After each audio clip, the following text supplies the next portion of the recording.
Hey there, I'm Joey Pollyi, third generation owner of Pollyi's in Grinnell. Since 1957, we've been serving you the flavors you savor. Dine in, carry out, or pick up our frozen pizzas for a night in. Our promise to you? Everything is made from scratch, and we only use the freshest ingredients, guaranteed. Plus, get your kids signed up for our Pags Pals program to get free pizza and shirts. Visit pollyi'sgrinnellia.com or ask your server how to sign up. See you soon at Pollyi's Pizza Grinnell on 5th Ave between Main and Broad Street. Every sunrise offers new opportunities to dream big or to take that next small step. Every sunrise is another chance to build on the one before or to start with a clean slate, because every sunrise is tomorrow's promise made real, and Grinnell Mutual is tomorrow's promise protected. Trust in tomorrow and contact a Grinnell Mutual agent today.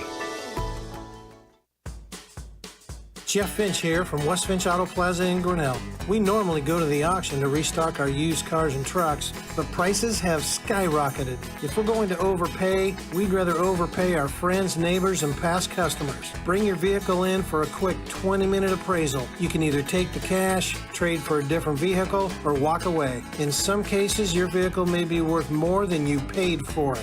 See us at West Finch Auto Plaza in Grinnell or online at westfinch.com. At Ramsey Weeks, it's the synergy of insurance and real estate that makes our local office vibrant. At Ramsey Weeks, our success depends on yours in buying or selling property, in insuring your car, home, farm, or business. In your time of need, our success depends on yours. Ramsey Weeks Insurance and Ramsey Weeks Real Estate, 715 5th Avenue, Grinnell. This is a story about signs. It's also a story about people's experiences. The humble sign. They are everywhere.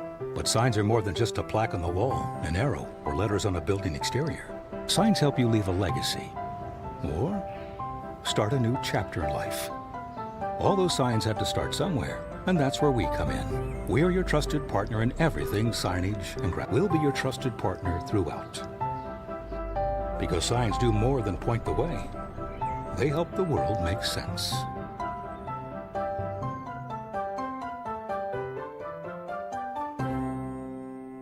We're helping build your dreams at the Proline Building Company. Quality that you can trust in every building we construct. Proline is the place to know. We're committed to helping your dreams grow. We're helping build your dreams at the Proline Building Company.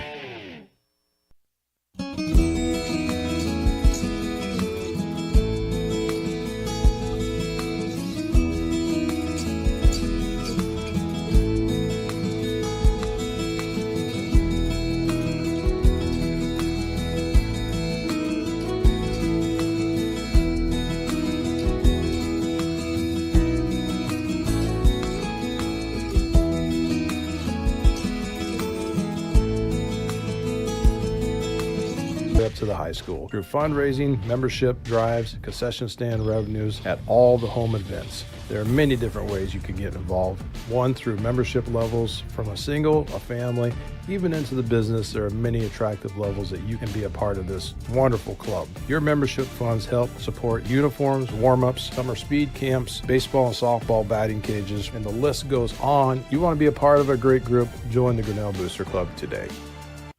Grasshoppers, turtles, polar bears, and chunky monkeys? The Dairy Barn, located at 1810 6th Avenue in Grinnell, is not your typical barnyard. Stop by before or after the big ball game to pick up your favorite ice cream or flavor of the day yogurt. They also have a full line of delicious foods, including tenderloins, pulled pork sandwiches, popular chicken wraps, and much, much more. Don't have time to stop at the barn? Catch them on the move at some of the favorite events around Grinnell, or give us a call and try out our catering. And don't forget to check out www.dairybarngrinnell.com to order online or the Chow Now app. Remember, I scream, you scream, we all scream for Dairy Barn. It's my happy place. It's where we learn to be leaders. It's where we get recognized. It's why we're raising our family here. And ours too. It's our playground. It's our playground too. It's where I can do this. And I can do this. And I can do this. It's where I found my career path. And mine as well. Hey, and me too. It is home. Thanks, Matt. You're welcome. This is where we belong.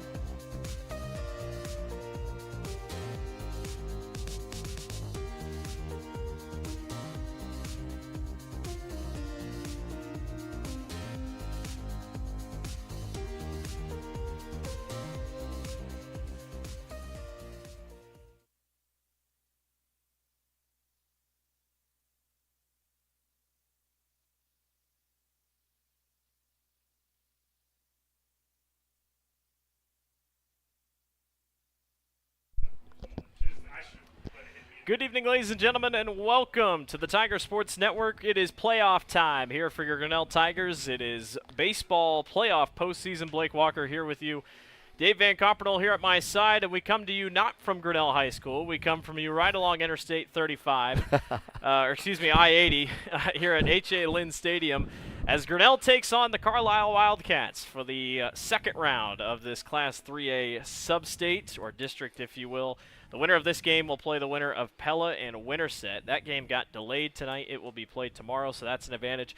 Dave, basically it came down to one thing. Grinnell wanted to get this game into tonight because it is true, you don't want to play back-to-back days. Right. You don't want to play back-to-back, and a little birdie told me that maybe the Carlisle stud pitcher was out of pitches, and he's back if they wait another day. So that might be another piece of the puzzle there. Carlisle got the 11-1 win over Clark. Clark was favored in that game, but Carlisle took care of business. Carlisle 12-21 on the season, Grinnell 26-11. Dave, these two teams met at the beginning of the season. If you would have told someone that these two teams would have been back meeting again and the script would have been flipped, Carlisle beat Grinnell 12-0, but that's a completely different Grinnell team than what we saw back in May. For sure. And your dad and I had that call, and so hopefully we have a better result the second time out. It's going to be interesting to see. Carlisle only one win in their last 5 games, and that was against Clark. Grinnell defeated Perry 4-0, kind of a pitcher's duel. Cole Blackford throws his complete game shutout, which is very good for Grinnell. They'll hope to see him on Wednesday night. Wins against Washington, a good win against Sadell that's going to prove worthy as they go throughout the weeks here, and then a loss to Boone and a win against Oskaloosa. Another thing talking about for anyone listening that has never been here to Newton High School or been to this new stadium, this is a completely new stadium. This is the first time it's here. You can see it right when you drive past on I-80. It's just to the south of the football stadium, but one thing, Dave, this is turf, and Dave might be able to confirm, who's also next to us, that I don't think Grinnell's played on turf this year. So this is a completely different thing for Grinnell and for Carlisle. Anyway. Right. Did play Newton earlier, yes, but turf, ball doesn't move the same on turf. Yeah, I was going to say it kind of benefits the offense, I think, a little bit, right? Defensively, there's no bad bounces, but that ball is going to come at you like with a shot.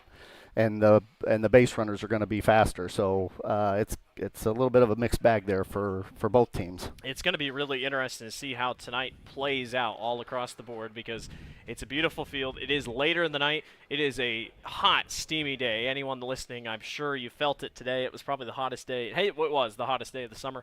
We had tough storms go through. Newton got hit a little bit harder than Grinnell did, a couple tree limbs down and whatnot. But the move was made. We were supposed to play at Grinnell. We moved it back to 8 o'clock over at Grinnell High School.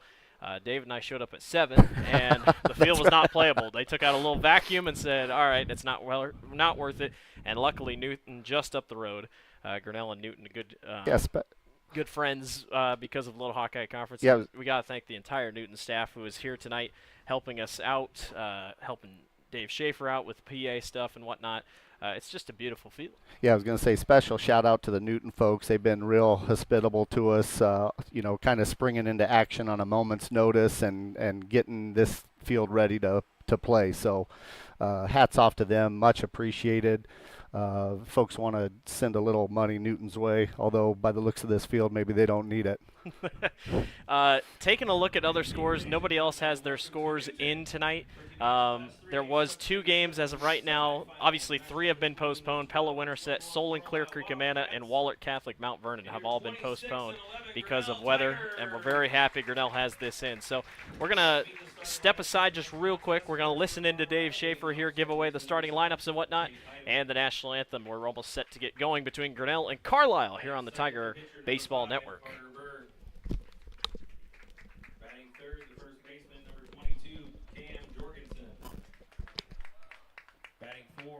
The right fielder, number 8, Hayden Mowinkle. Batting 5th, the designated hitter, number 26, Trevor Shepard. He'll be batting for the center fielder, number 25, Carson Guthrie. Batting 6th, the left fielder, number 1, Isaac Burke. Batting 7th, the shortstop, number 3, Evan Truitt.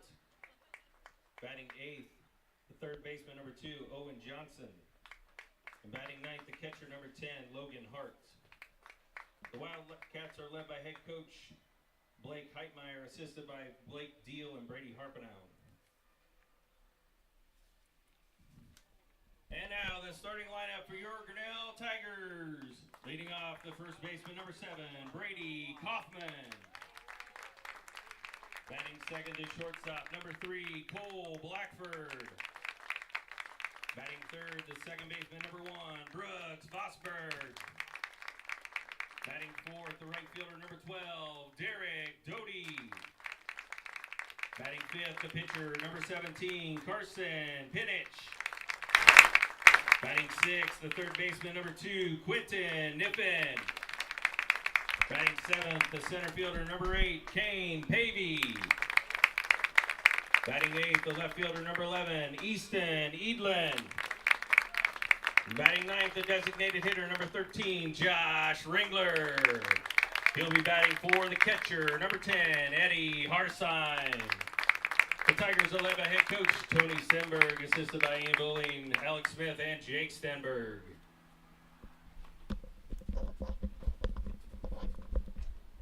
Will everyone please rise and move your caps, face the flag over the left center field wall as we honor America for the playing of our national anthem.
Alrighty, we are just about set to get going. Blake Walker, Dave Van Carpenol with you here this evening on the Tiger Sports Network. Thanks to everybody for listening along on radio.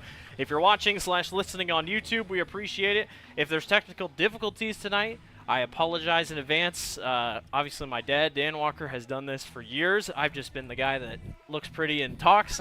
And I was thrown for a curveball when we moved to Newton tonight, so I had to watch a ton of tutorials, and now I'm listening to this, or I'm going at it here as we go. But Dave, talk about the pitching matchup here tonight. Grinnell sets themselves up well. Carson Pinich are on the mound tonight.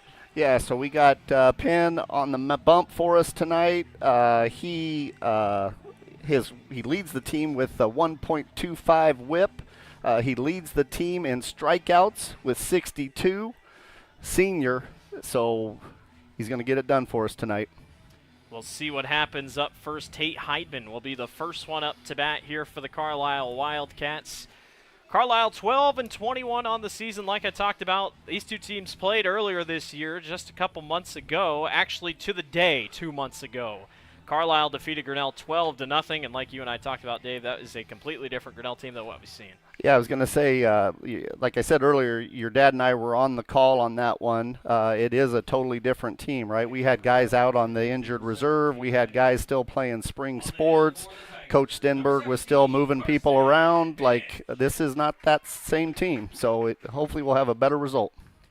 Tate Heidman is going to step in the box. Grinnell is in all whites with orange caps. Carlisle in their reds on top, and then their gray pants on the bottom. First pitch is in there for strike one. A nice little low and away, caught the corner. 0-1 pitch by Penich, and a swing and a miss outside by Hyman, down for strike number two, quickly behind in the count. Heidman will set back into the box here, trying to get things rolling here. Again, the temperature has cooled down just a little bit. Sun has gone down behind the tree line. 0-2 pitch, and Heidman will pop this thing up back behind us here in the press box. A Cirques Financial Services foul ball. Yeah, it is. All of our financial balls brought to you tonight by Cirques Financial. Our inning tonight brought to you by Brent Nichols State Farm. All innings brought to you by Brent Nichols State Farm. There's a chop swing and a miss, fouled back. Heidman took a tough swing at it, but just caught a piece of it to save him from the strikeout. Heidemann is Carlisle's hits leader with 34, and his batting average of .312 leads the team.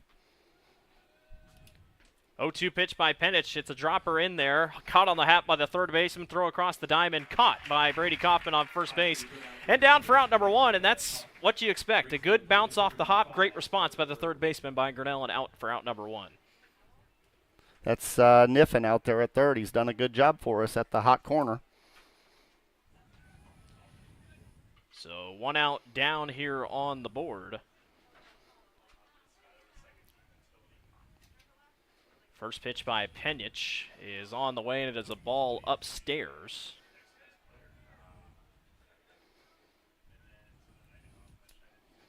As I'm trying to get my board out here to grab the outs. Second pitch by Penich is outside. 2 balls and no strikes here.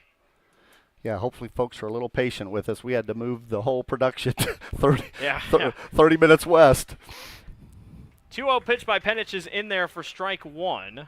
It'll be 2 balls and 1 strike here for the Tigers lining up.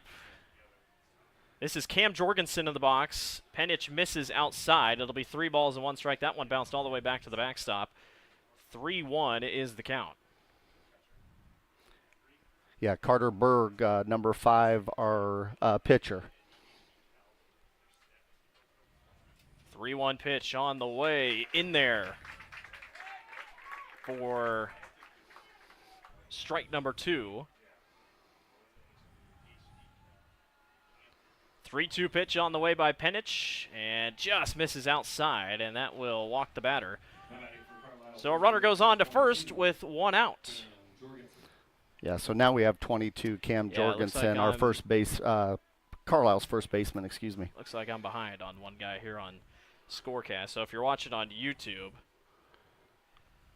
I'm ahead 1 batter here on the thing. But if you listen what we got. Runner on first base here, pitch by Penich is low and away on the outside corner. 1 ball and no strikes. Like you said, this is Camden Jorgensen, who is now up to bat here for Carlisle. Cam's their RBI leader with 21. Runner on first, 1-0 pitch. Penich just catches the corner. That'll go down for strike 1. So it'll be 1 ball and 1 strike here. With 1 out and 1 on, currently 13 pitches in. That one rolls back into the net for a foul. Cirques Financial foul ball there.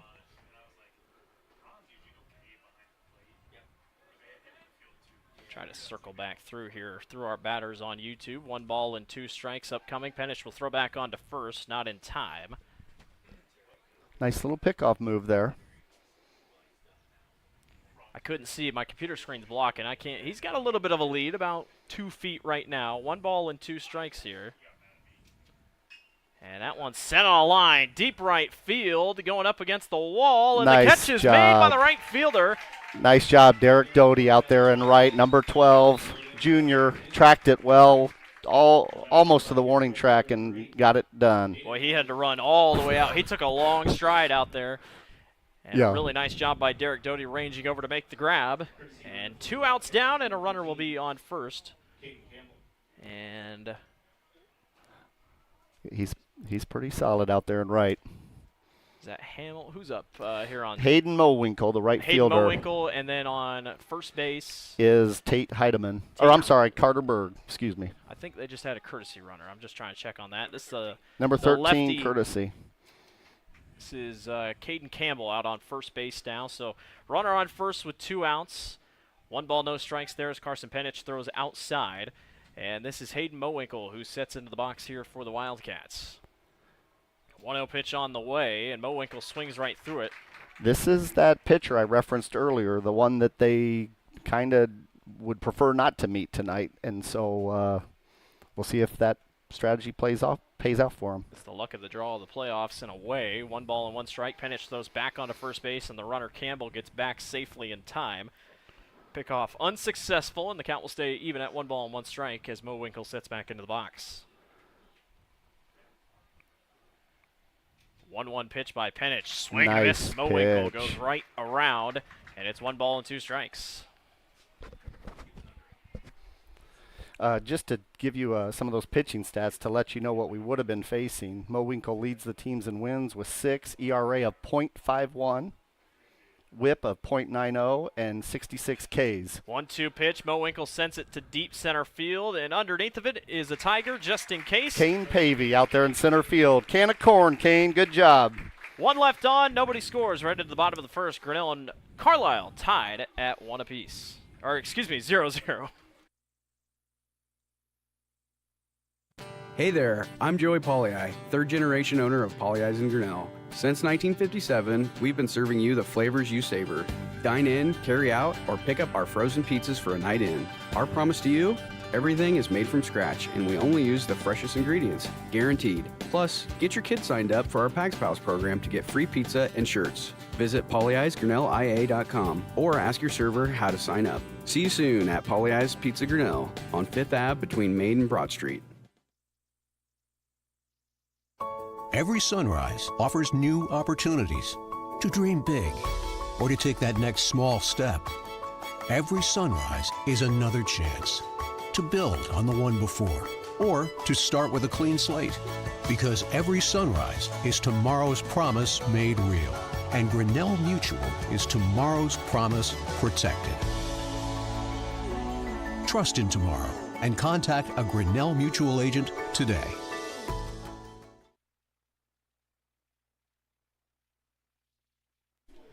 Welcome back to the Tiger Sports Network. Bottom of the first inning here, 0-0. Grinnell will be up to bat here. Carter Berg is the one on the mound tonight for the Wildcats. Carter so far this season, one of many pitchers. Just a freshman making his 7th start, 2-3 record, 34.5 innings pitched, 30 strikeouts, and a 3.43 ERA for Carter Berg. And Brady Kaufman will step up into the box as Grinnell will try to get their offense rolling here to start the bottom of the first inning. An offense that only put up 4 runs against Perry, but they've either one night they'll be on, a couple nights they'll struggle just a little bit. Right. Well, and that's baseball, right? Sometimes the bats are on and sometimes they're not, and you just hope that come postseason everything's clicking on all cylinders. First pitch by Berg is out and away for ball 1. Brady didn't even swing at it. 1-0 pitch on the way to Kaufman. It's right down Main Street. Brady swings and chops it foul. A Cirques Financial foul ball. Kaufman, our RBI leader with 28, and our batting average leader currently at 391. 1-1 pitch is low. Got away from the catcher anyway. 2 balls and 1 strike. Derek Doty's nipping at Koff's heels with a 385, so there's a little game within the game probably between Koff and Doty for bragging rights. Getting up there just a little bit. 2-1 pitch is outside on the top corner, and it's 3-1. Brady Kaufman liking the spot he's in here at the bottom of the first inning. First batter up here for Grinnell. 3-1 pitch on the way by Berg. Brady lines it down the left field line, just foul. And I mean just foul, missed the third baseman. For a Cirques Financial foul ball. Correct. Count will go full at 3 balls and 2 strikes, so a interesting spot to be in here if you're Brady. 3-2 pitch on the way by Berg. Brady gives it a swing to left field. That's going to go in the gap, maybe. Center fielder ranging over, and it drops into the gap. Brady turns on it from first. It gets away from the second baseman, and he's able to corral, or the shortstop. The second baseman caught it off the hop that went off the glove of the shortstop, and Brady Kaufman is in with a double to start the inning for Grinnell. Head first slide into second for Kaufman. He took the bag with him. So Blue's going to get the bag positioned, and Kaufman safe at 2. Phenomenal job. Nice little gapper between center and left. By Grinnell. And this will bring up Cole Blackford here for Grinnell with Brady Kaufman up on second base.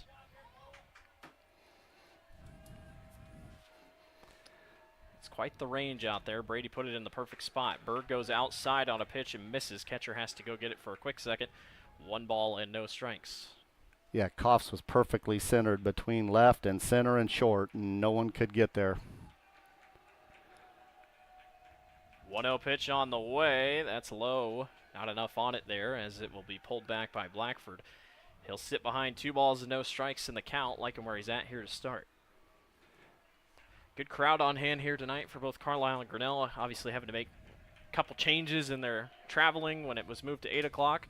That one's a chopper to the third baseman. He'll wait, throw across to first in time for out number 1. Brady Kaufman easily slides into third. Had to be careful because of the turf, but he's in. And a sacrifice, if you will, works out in the favor of Cole Blackford. Yep, nice job by Cole to do his job, move the runner, and great base running by Kauf to wait for the throw and then safe at 3. Number 1, Brooks Vosberg will step into the box now for Grinnell. With a runner on third and just 1 out, so a big opportunity here for Vosberg to do something with it. First pitch by Berg just catches the outside corner in for strike number 1. You know, we talked a little bit about this team's different. Kauf did not play in that Carlisle game last time. Vosberg gives this thing a that ride. Should be deep enough. Shallow/deep left field. Left fielder can't grab it. He drops it over on the left field line. It's a double error for Vosberg. And Brady Kaufman scores and Grinnell leads 1-0. We knew Kaufman was going to score at least on the sac fly, but when the left fielder dropped it, Vosberg was safe at 2 and had a nice little celebration for the folks here. So just like that, Grinnell on top of Carlisle 1-0, and the Carlisle infield will have a chat. It looked like a perfectly catchable. It was catchable. It was a perfectly catchable ball, and the left fielder just dropped it just in front of his glove and was able to corral it, but it's an error, and it moves Brooke Vosberg all the way to second base with just 1 out for Grinnell, and it will bring up Derek Doty. Yeah, that left fielder might have been sort of trying to hurry the throw to get Kauf or to make a play on Kauf, and forgot you got to catch the ball first.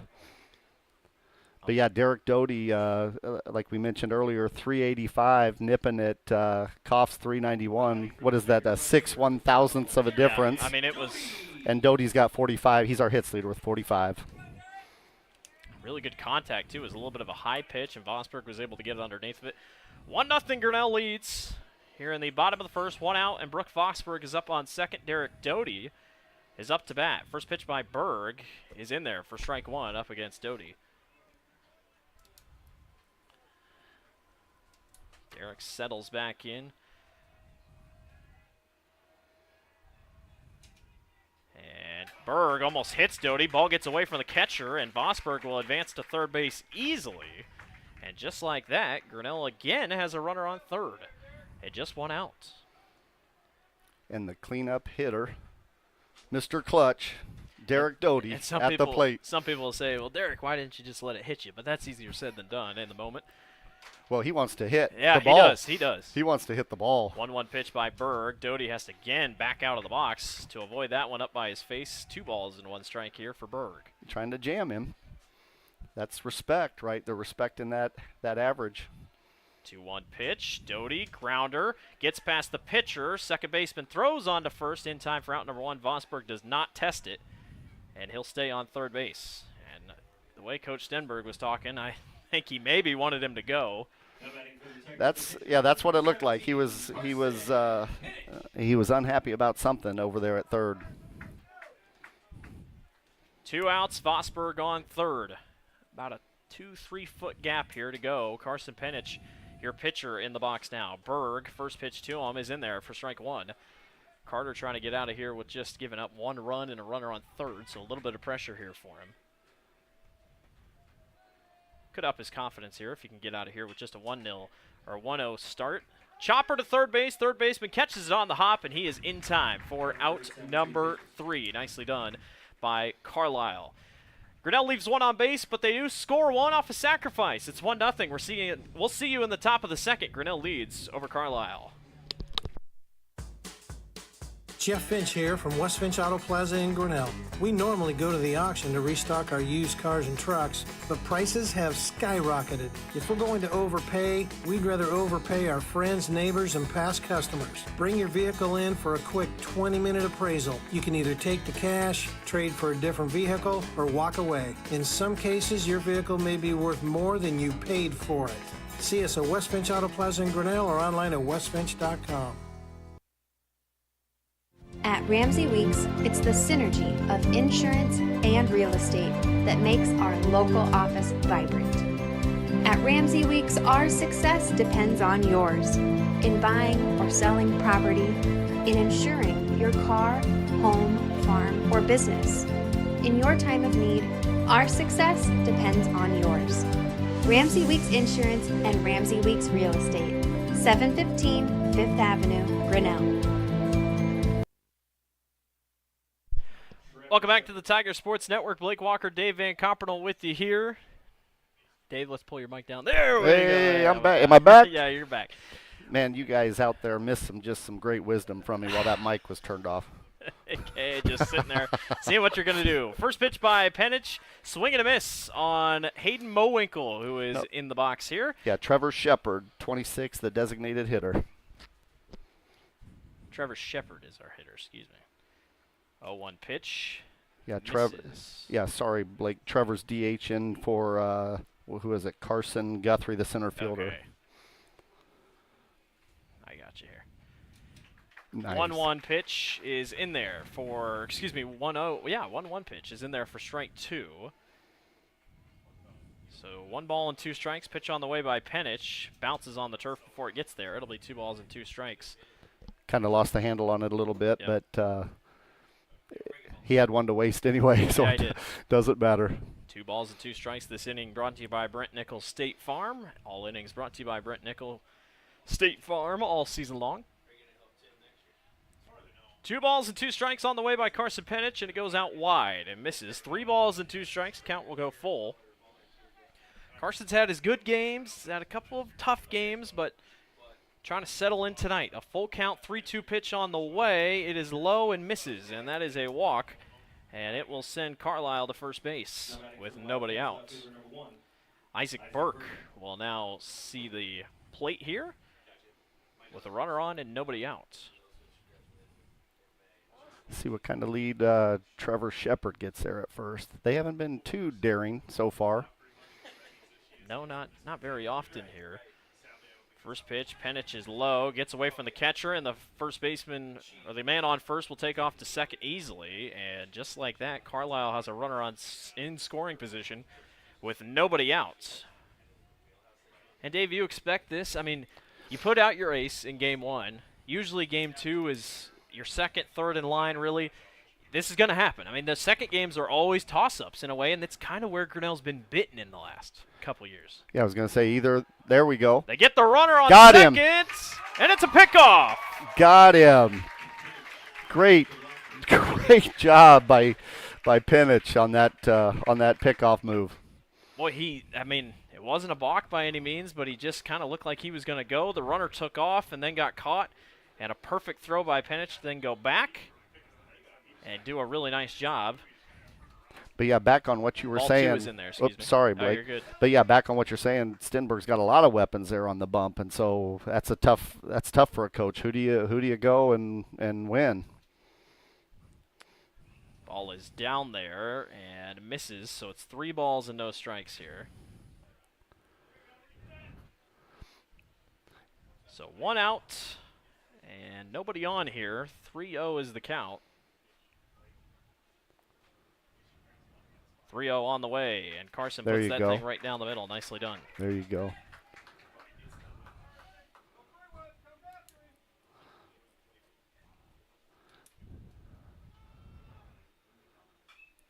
That one skied in the air. Might have room. Right behind him. First baseman calls everybody off, and the catch is made for out number 2. Nice job by Brady Kaufman to take charge of that, call everybody off, and make the play.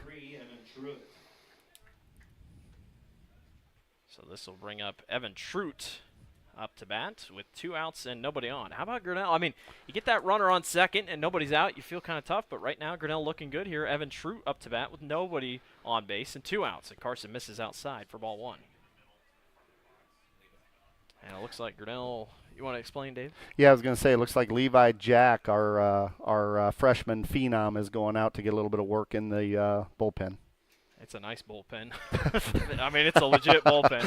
It is a whole separate fenced-off area as Carson Penich throws ball 2 there, so 2 balls and no strikes.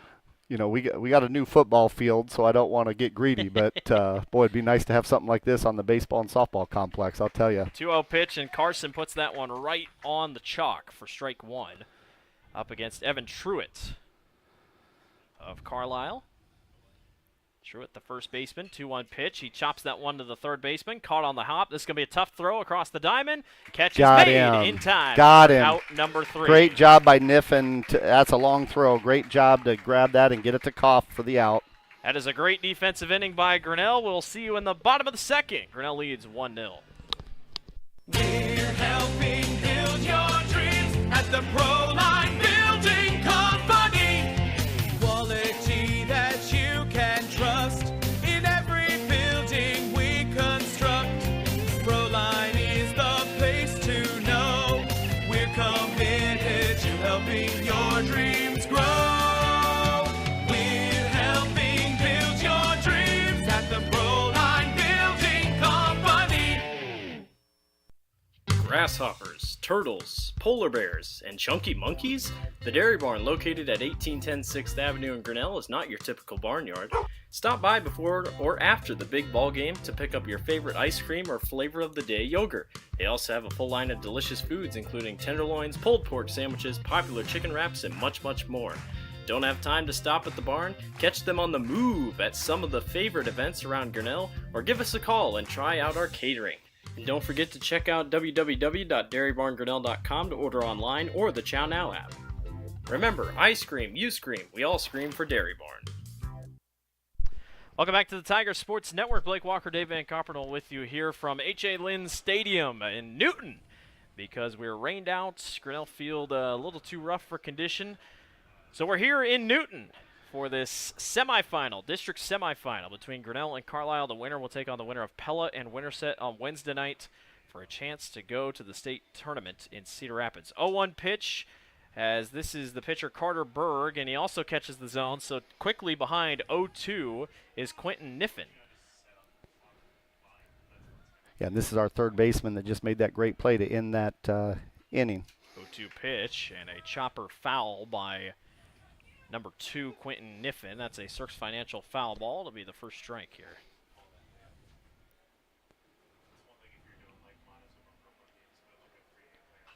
Oh, 0-2 pitch. Niffen gives this thing a ride to shallow left field. Left fielder gets underneath of it and makes the grab for out number 1. That was the same left fielder who dropped the earlier one out there. So yeah, nice job, right? Shake it off and then recover, make the next one, right? So good. Hats off to that left fielder. Good play. 1-0. Grinnell leads over Carlisle here in the bottom of the second inning. Again, we started. First pitch was about 8:40. Berg's first pitch. This is Kane Pavey in the box, and it catches the zone for strike 1. Berg's throwing strikes now. starting to settle in a groove after a little bit of a rocky first inning. 0-1 pitch to Pavey is low for ball one. So Pavey usually DHs for us, except when Penn comes to the bump, Pavey goes out to center, and so that's why you're seeing Kane with his own spot in the batting lineup and in the field tonight. 1-1 swing and a miss for Kane. That goes down as strike two, so 1 ball and 2 strikes here. 1 out, nobody on for Grinnell. Pavey sits back into the box here. On the 1-2 pitch by Berg, Pavey goes out to reach for it and stays alive in the count. 1 ball and 2 strikes. Way to fight that off, right? He had to reach to stay alive, right? Err on the side of caution. If it's close, you got to make some contact with it. 1 ball and 2 strikes upcoming here for Carlisle. That one chopped right to the pitcher. Nice grab by Carter Berg. He'll throw on to first base in time for out number 2. Bounces don't seem to be affecting these guys too badly here. And Easton Edlin will step into the box with 2 outs and nobody on base. And that's kind of what I talked about, or we talked about at the top, right? Like, there's no bad bounces on turf. So Edlin, first pitch he sees, he has to duck out of the way. Berg let go of that one, knew it right when he let it go. And it went over Edlin's head for a ball. This one's for your dad in case he's listening, but he hit the bowl. Yeah, he did. I know he's listening in a hotel room in San Antonio. That one's in there for strike one. He's listening to make sure I get everything right. That's what he's doing. We made the major league reference. Now we'll make the Bull Durham reference. 1-1 pitch just misses. Hits the corner. 2 balls and 1 strike here for Berg. Edlin trying to get Grinnell on base here in a quiet second inning so far. 2-1 pitch by Berg. Edlin swings. That was right down the middle, and he chops that one back for a Cirques Financial foul ball, and the count runs even at 2 balls and 2 strikes. Much better defensive inning here by Carlisle compared to the first. They're lucky they only got away with a 1-0 lead. Away, I should say. Another Cirques Financial foul ball, fouled back into the backstop, and the count is even at 2-2, 2 outs, and nobody on here for Grinnell. 2-2, somehow framed on the top corner, in for a strikeout for Carter Berg. Boy, that was a call. That'll do it for the end of the second inning. We'll see you in the top of the third. Grinnell leads Carlisle 1-0. This is a story about signs. It's also a story about people's experiences. The humble sign. They are everywhere. But signs are more than just a plaque on the wall, an arrow, or letters on a building exterior. Signs help you leave a legacy or start a new chapter in life. All those signs have to start somewhere, and that's where we come in. We're your trusted partner in everything signage and graphics. Big signs, little signs, ADA, routed, dimensional, digital, environmental graphics, monument, donor and history recognition. We do them all. And more importantly, we work with you to understand what is best for your location, budget, brand, and building code. You don't need to be an expert in design, wayfinding, zoning, materials, installation, or ADA compliance. We'll be your trusted partner throughout. Because signs do more than point the way. They help the world make sense.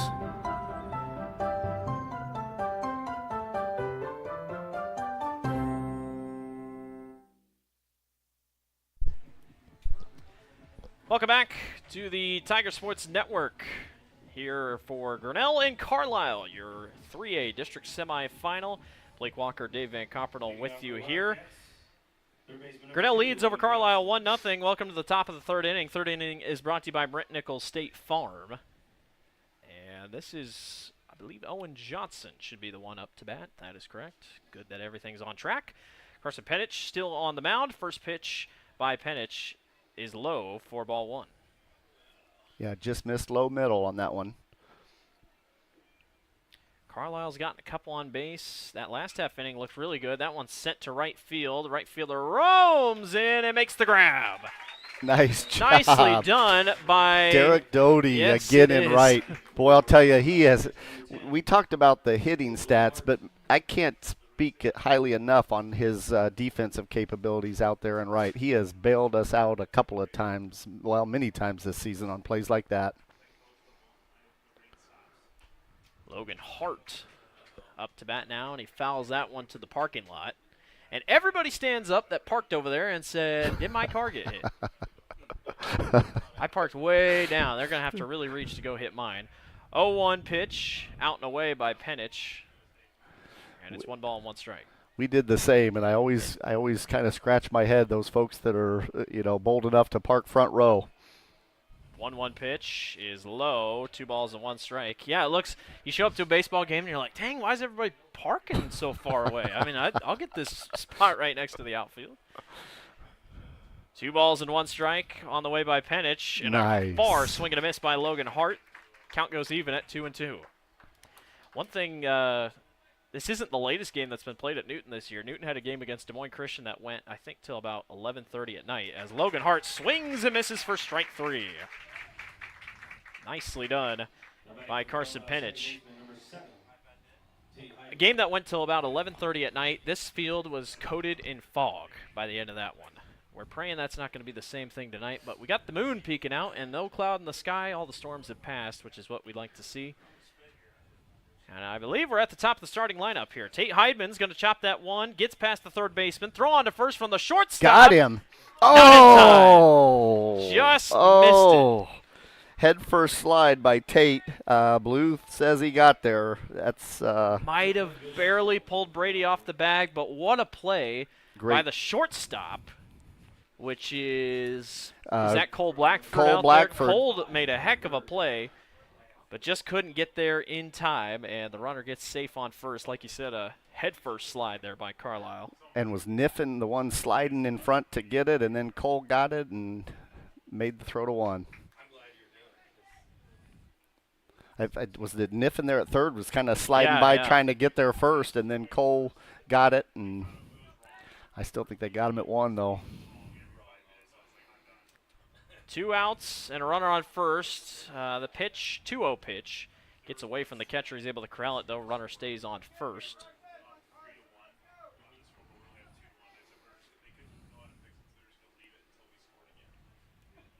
.44 pitches so far for Carson. That just says it right there on the board. That's really nice of them to have that on the board.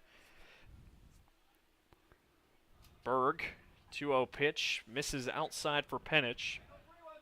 And it's 3-0 here for Carson on the mound. Here in the top of the third with a runner on first for Grinnell. Those leads at first are getting a little more bold than they were in the first and the second. 3-0 by Penich. Catches the top corner. At least he's consistent. That's in there for strike 1. So Carson going to try to battle back here. 3-1 is the count. With Tate Heidman on first for the Wildcats. 3-1 pitch. Upstairs, not enough on it, and that is a walk. And runners will go on first and second with 2 outs here for Grinnell. Levi Jack, like you said, was warming up, and if I had to guess, could be Carson's last inning here, as the catcher will go have a chat here. Yeah, Eddie Harsheim there. Going to go have a talk with his guy, Penn, try to settle him down. We got 2 outs, so don't worry about the runners. Just concentrate on the batter.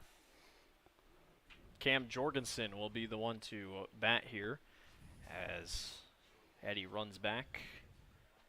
And he'll get in his spot here with runner on first and second. So 2 left on here, or on for Carlisle. Grinnell's going to try to make it so they're left on. It's the most they've had on base at one time tonight.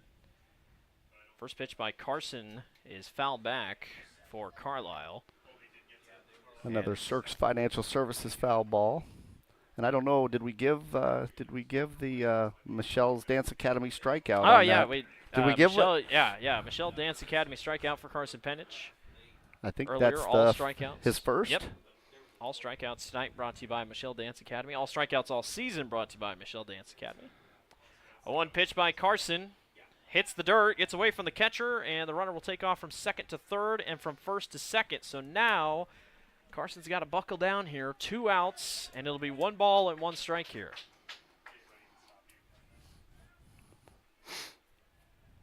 A good chance for the Wildcats to get on the board, and a good base hit gives Carlisle the lead.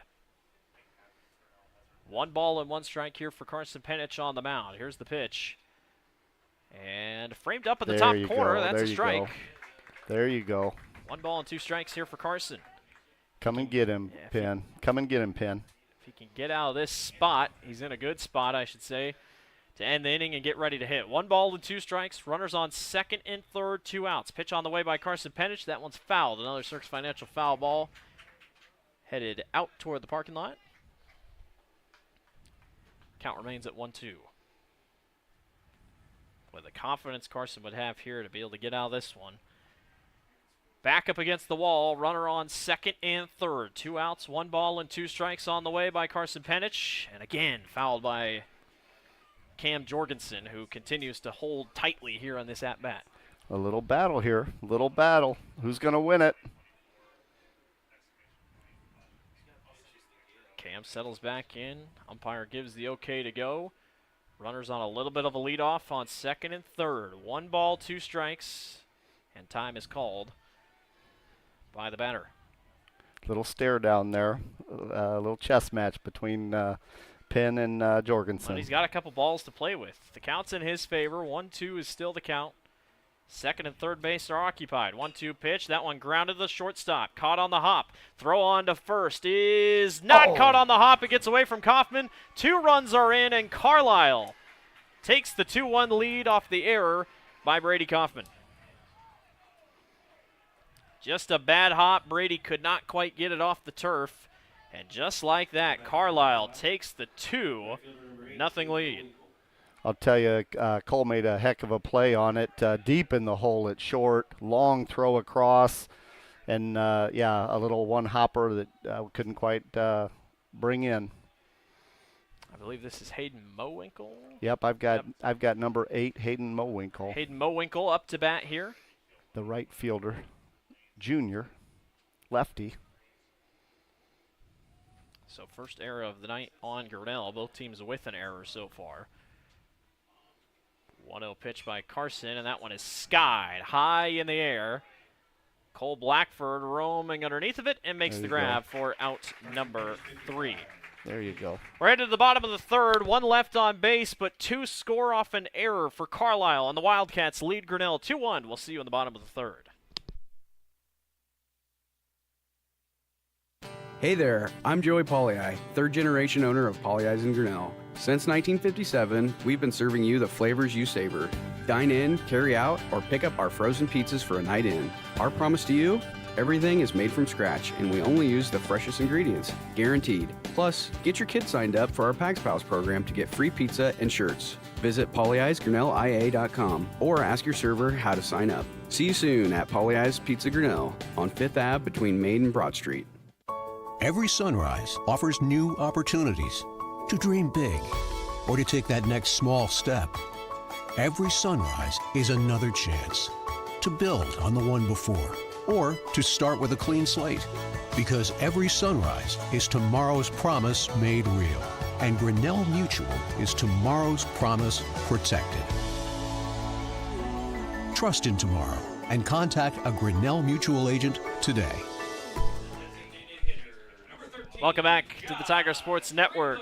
In the bottom of the third inning, Grinnell trailing Carlisle. 2-1 is the lead, or 2-1 is the score. A little bit of an error on a catch attempt on first base for what would have been the third out of the inning gives Carlisle 2 runs, and the Wildcats lead Grinnell. This is Carter Berg back in the circle, or back on the mound, and he throws a strike for his first pitch up against Josh Ringler, the number 9 batter for Grinnell. Tigers looking for something to get going here. Oh, one got pitch. him. Catches him in the shoulder. HBP. Ringler at 1. Ringler advances to 1. Just committed to Illinois State, I believe. Nice. And he's only a junior. Is that wrestling? I'm not sure what for. I just know that he committed to Illinois State, so okay. Good for him. Back to the top here, Blake. Yeah, he's an all-around athlete. We're going back to the top as Brady Kaufman is up to bat. First pitch Brady sees is a dropper that drops in for Carter Berg for strike 1. Carter is finding everywhere that the umpire likes so far in the box. I can tell you that. And he's doing a good job. All credit to Carter. He knows what to find, and he's pitching a really good game so far. Only 35 pitches. Throw back onto first base to try to catch Josh Ringler napping, and Josh is wide awake. Jumps right back on first base. He is safe. And Brady Kaufman will set back into the box. 0-1 pitch by Berg. Brady lined it up, caught by the second baseman. He'll just take the throw on to first in time for out number 1. That does advance the runner to second, so Josh will stand in scoring position with Cole Blackford, and now up to bat. Still move the runner. We've got Ringler at second in scoring position for Cole Blackford. Ringler up on second. Blackford in the box. And Berg will step off. Ringler gets back to second. Wanted to take his time there as Berg will step back onto the mound here. Blackford, chopper, caught by the third baseman. Throw across to first, caught in time for out number 2. Nice job by Carlisle's infield, and that's 2 outs down. Yeah, Ringler has to hold it too because that was a shot to third and not enough time to get across there after the throw. So now Vosberg will step into the box. Your semifinals here for the 3A district. Winner plays the winner of Pella and Winterset. Their game got postponed tonight. They will play tomorrow night. That's an advantage for these two teams, no matter who comes out of here. Grinnell just trying to break through. It is not, the postseason has been rough to Grinnell in the last couple of years. They still have yet to make it to the state tournament. They've had very, very talented teams. They're just trying to break through. Could this year be the year? They need a good one tonight, obviously. Carter Berg's second pitch is in there, 1 ball and 1 strike. Yeah, they've been close, right? They've been close. Just can't quite get over the hump. Hopefully this is the year, but got to get past this one first. 1 ball and 1 strike, and a Source Financial foul ball into the net. I believe, if I'm correct, it would be the first team of Grinnell Athletics to make it to a state tournament in sports since basketball my senior year, 2019. So it's been a while, and Grinnell has been so close in so many sports. 1-2 pitch. That one is an awkward chop foul back behind home plate. And was that the Sienna Durr I believe and Macy Harris and that team? That was Macy Harris and Meg Doty's last year, so that was their senior year. And yeah, there were some good teams. Yeah, there was some good teams but in that stretch. But it's been a while. I mean, it's been 5 years now. So, and Grinnell has been close. Football's been 1 game away. Baseball's been 1 game away. Softball's been 1 game away. Yep. That one popped high in the air. Catcher gets underneath of it and makes the grab for out number 3. Nice job by Carlisle. Logan Hart out there at catcher, number 10. See you in the top of the 4th inning. Carlisle leads Grinnell. 2-1 is your score. Jeff Finch here from West Finch Auto Plaza in Grinnell. We normally go to the auction to restock our used cars and trucks, but prices have skyrocketed. If we're going to overpay, we'd rather overpay our friends, neighbors, and past customers. Bring your vehicle in for a quick 20-minute appraisal. You can either take the cash, trade for a different vehicle, or walk away. In some cases, your vehicle may be worth more than you paid for it. See us at West Finch Auto Plaza in Grinnell or online at westfinch.com. At Ramsey Weeks, it's the synergy of insurance and real estate that makes our local office vibrant. At Ramsey Weeks, our success depends on yours in buying or selling property, in insuring your car, home, farm, or business. In your time of need, our success depends on yours. Ramsey Weeks Insurance and Ramsey Weeks Real Estate, 715 5th Avenue, Grinnell.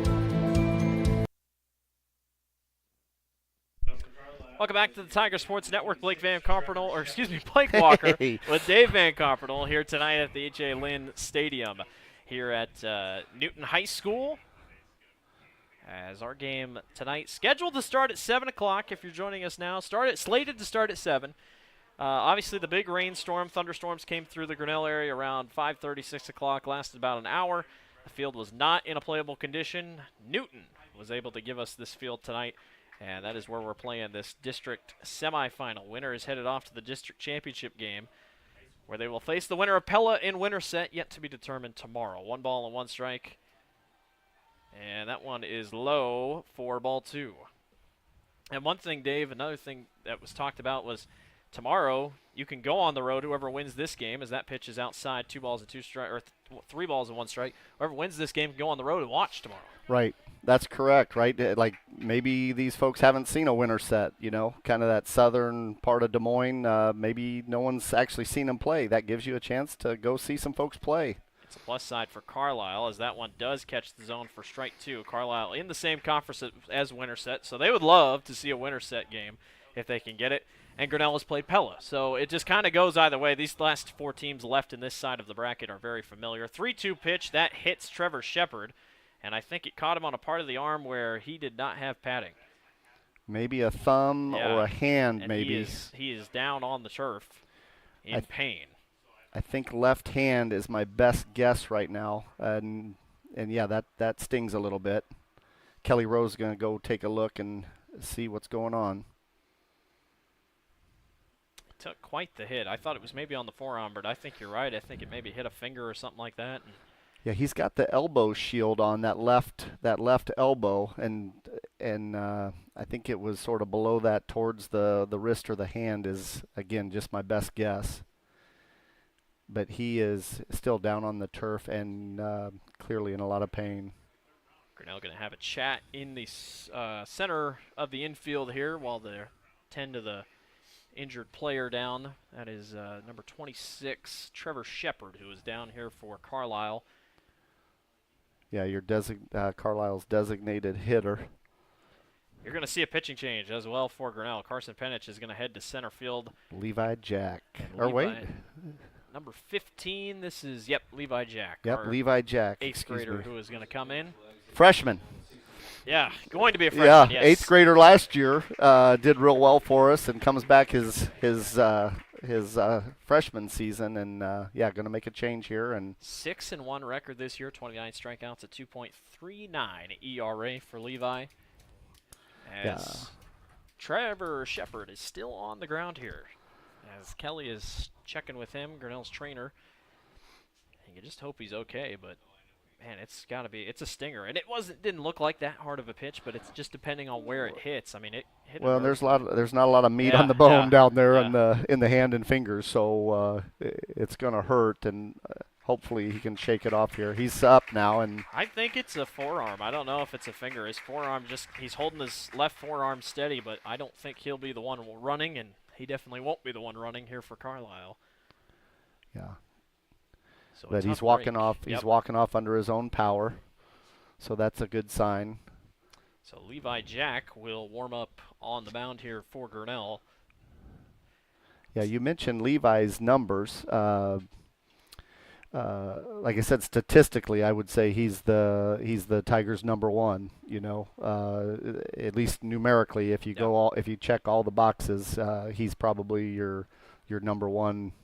But again, freshman, so you got to kind of weigh that when you're kind of making when Stenberg's making those pitching decisions. Number 25, Carson Guthrie, will be the one to run for Carlisle, as Trevor Shepard is back in the dugout. So we'll hope to see him later tonight, but. Took a tough hit there on that one, and so Guthrie will go out and run for him as Levi Jack continues to throw a couple more warm-up pitches here. Yeah, I don't want to speculate, but I think Trevor Shepard's night is over, and Carson Guthrie, the center fielder, is going to just take that spot. Yep. So something to keep an eye on here as the night goes on. I'll see if I can go in and change that here, so that way it appears on the screen. But yeah, Shepard was DHing for Guthrie, so I think Coach is probably going to just swap that out, and Guthrie's now going to bat and field. Now batting for Carlisle, left fielder number 1, Isaac Burke. Yeah, so Shepard was the one hitting fifth, so. All right, we'll see if I did that right. If so, not, it should be Isaac Burke. Yeah. The left fielder, number 1. I did it right. Well, it's at least right on the bat. Levi Jack will throw back to first base for a safe spot there for Guthrie. This is Isaac Burke, like he said, in the box here with one on, and nobody out here for Carlisle, trying to extend the lead as this one, a bunt attempt is down and not going to work, and that's for strike one as it fouled back. Yeah, Burke popped up out last time up and tried the bunt that time, popped it up, and and back for a Cirques Financial Services foul ball. We'll see how long Levi takes to settle in here. Obviously not going to be easy to just jump right in by any means, but 0-1 pitch by Jack. Upstairs and misses for ball one. Grinnell trailing early here, 2-1. Off an errant throw on the defensive side for Grinnell that allowed 2 runs to score for Carlisle. Grinnell scored 1 in the first, as that pitch just misses outside on the slider. 2 balls, 1 strike here for Levi Jack.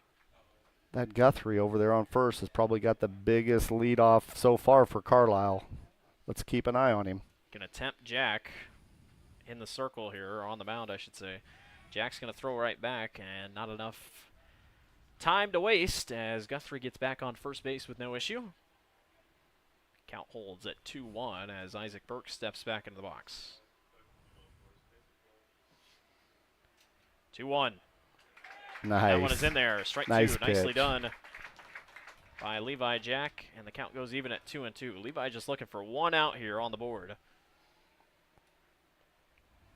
And everything about tonight, as time is called, everything about tonight is off. I mean, you know, you think you're playing at 7, you think you're playing on your home turf, you get that home field advantage, and then boom, you're told, get on the bus, we're going. And, you know, that throws, you know, it throws a lot of things at you. And, you know, both these teams definitely had to come prepared. And Carlisle obviously was on the mindset they were going to play on the road as that pitch is out upstairs for ball 3.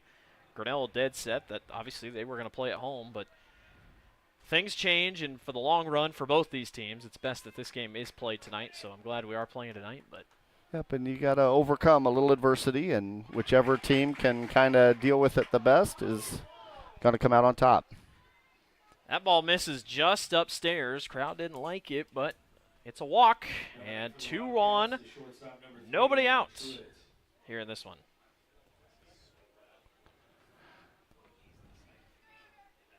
So up bats Evan Truitt to bat now here for Carlisle. Jack, first pitch to him. Truitt thought about a bunt, and that one is outside for a ball.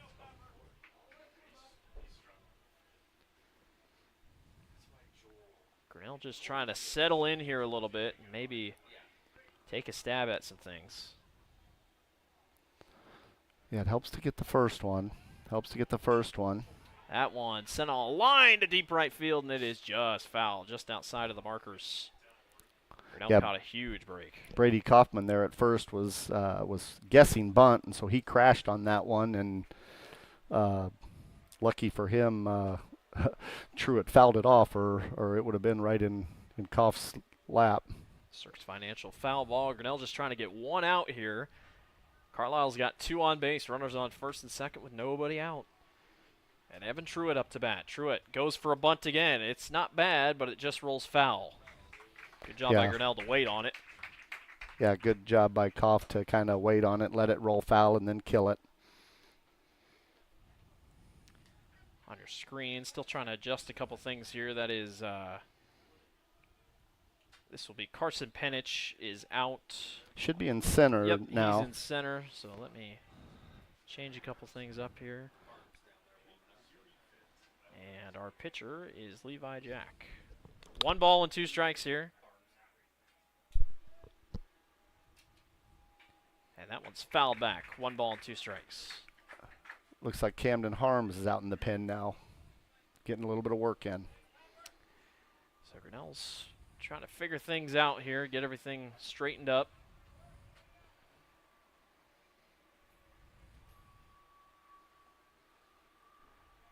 One-two. Oh, that one drops nice. Nice breaking ball. Beautiful breaking ball. Drops in, and it froze the batter. Man, that's it was a strikeout. It was on pace to just beam that batter until the last minute, and it just curved in there and dropped in for a strike. A Michelle's Dance Academy strikeout for Levi Jack, and that is 1 out on the board, a much-needed first out. And Owen Johnson of Carlisle will step into the box with the runners on first and second. First pitch to Johnson, misses on the outside corner. 1 ball and no strikes. Led off the inning. Yeah, did.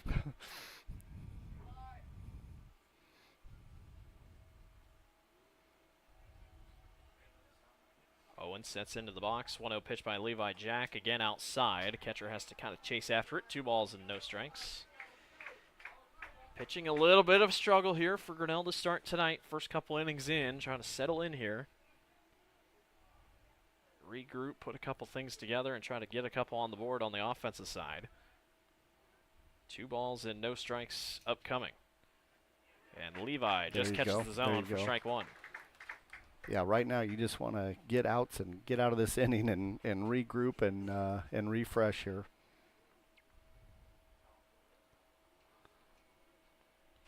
Carlisle, no hits, but 2 runs. Or at least 1 hit, I guess, technically. This one's popped up. Another search financial foul ball. I guess the scoreboard gave him 1 hit, so I guess I'll give him 1 hit. It was the error throw by Grinnell's which did it, so. Oh, I'm sorry. Johnson led off last inning. Excuse me. Sorry about that. Counts even. 2 balls and 2 strikes here for Levi Jack. Can he get out number 2 here? Step off the mound for a quick second. I'm really impressed by the crowd here tonight. Obviously expected, but there's a lot of people here. Really nice showing by both Grinnell and Carlisle. Carlisle fans appreciate the shorter distance. 2 balls and 2 strikes. Pitch on the way by Levi Jack, and the curveball goes way outside, and the count runs full at 3-2. Grinnell is 1 pitch away from loading up the bases.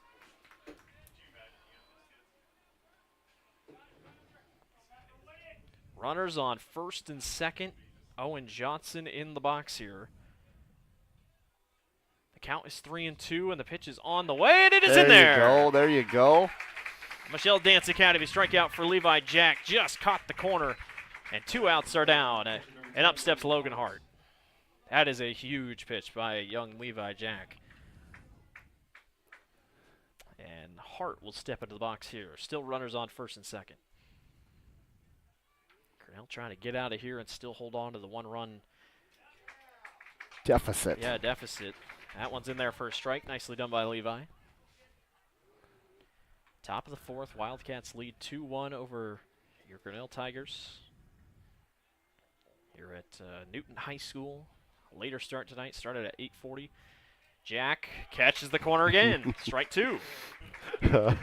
This umpire likes his edges. That was probably a ball, but we'll take it. He's consistent. He's consistent on how he's going. No balls and 2 strikes here for Levi Jack, trying to get out of the half inning. 0-2 pitch, just misses outside for ball 1. Shout out to everybody watching on YouTube. If you're watching on YouTube, make sure to leave a like, subscribe. Obviously, if you're a Carlisle fan, obviously you don't have to, but we appreciate it if you're listening in, or if you're listening in on our Tiger Sports Network radio station. 1-2, foul back, just over top of us, and another search financial foul ball. The count stays at 1 ball and 2 strikes. Blake Walker, Dave Van Confernal with you here this evening. And again, I think we've been okay. There haven't been a lot of miscues technically, which is amazing. I can't believe I haven't messed something up here, but it's pretty impressed. I was impressed by your ability to get that all set up on a moment's notice. Thank you to my dad for the YouTube tutorials. 2 balls and 2 strikes. That one misses outside. Counts even here. Right. I'm sure a lot of fans are happy that this thing went into the night. Helped us get away from the sun and the heat today. Obviously, the rain moved through. It cooled a lot of things off, but the roads were steaming on the way up here. 2 balls and 2 strikes. Got him. Strike 3. Got him. Hart went out to go get it, and Levi Jack pulls the fishing line back, and Grinnell gets out of the inning. 2 left on base for Carlisle, but Grinnell gets out of it. We'll see in the bottom of the 4th. Grinnell trails 2-1. We're helping build your dreams at the Proline Building Company. Quality that you can trust in every building we construct. Proline is the place to know. We're committed to helping your dreams grow. We're helping build your dreams at the Proline Building Company. Life at the Mayflower community can be anything and everything you want it to be. From their first-class facilities featuring traditional apartments, patio homes, and the newly added water tower apartments for independent living, to the healthcare services including assisted living, healthcare center or rehab, complemented with food service options, exercise areas, administrative and nursing staff support, and the beautiful campus scenery. Visit today or give us a call and you will find out quickly that the Mayflower community is a place to call home. Welcome back to the Tiger Sports Network. Blake Walker, Dave Van Compernol with you here this evening. Carlisle leads Grinnell here on the bottom of the fourth. 2-1 is your score. Grinnell now up to bat. Derek Doty will be the one up to bat here.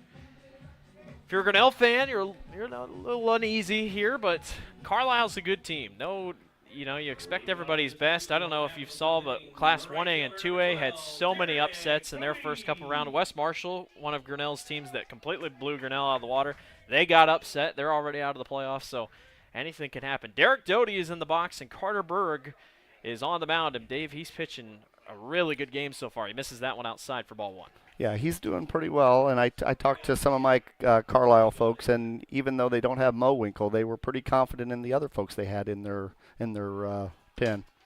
That one goes right down Main Street past Derek Doty for strike one. Yeah, Berg only at 44 pitches so far tonight. He's doing a really nice job.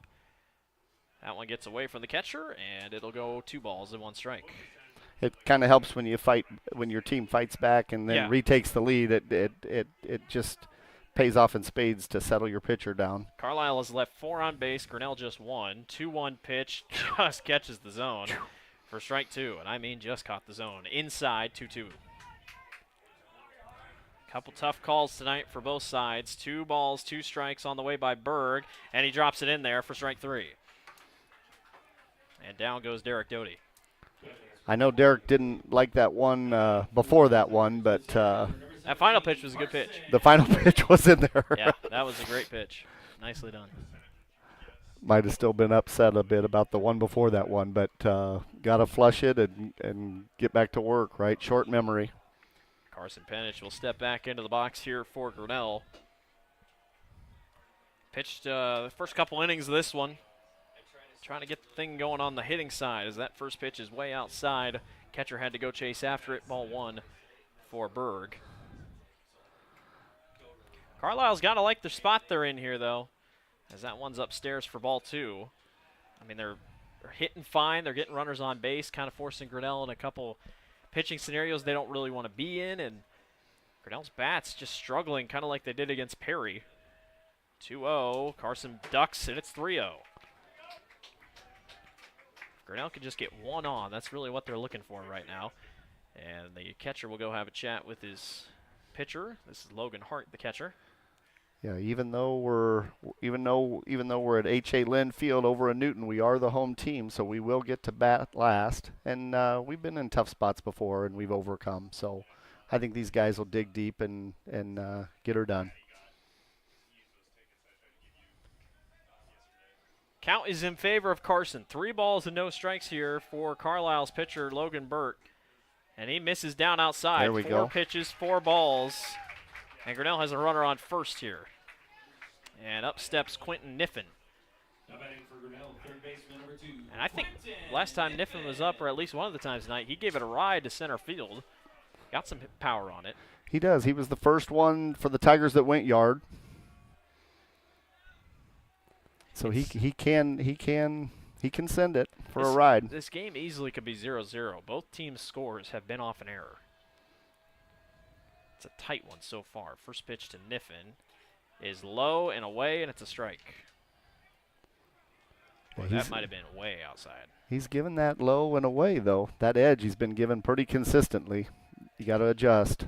0-1 pitch, and it wasn't even looked at. Or, excuse me, Niffen looks right at it, I should say, right down the middle. And Niffen quickly behind. No balls and 2 strikes here. With 1 out and a runner on first.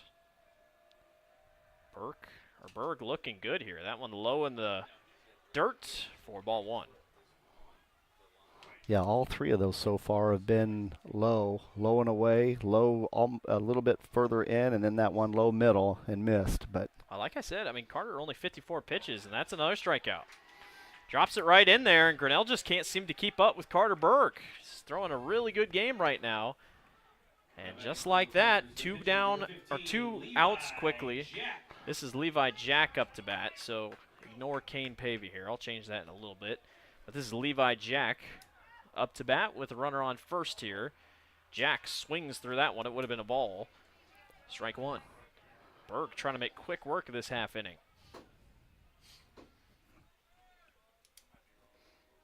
No balls, 1 strike. 0-1 pitch by Berg. That one's a Cirques Financial foul ball over to the right side. Looks like Carlisle's, I can't quite tell the numbers, but it looks like they're going to go warm up a pitcher over there.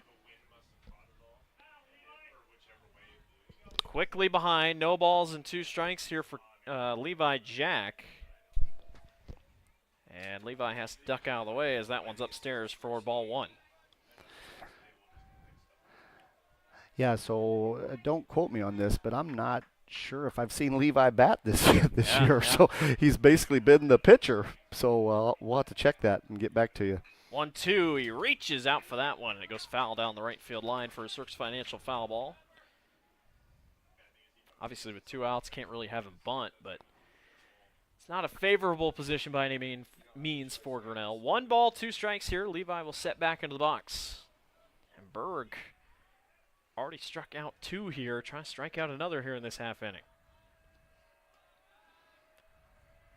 1-2 pitch on the way by Carter Berg.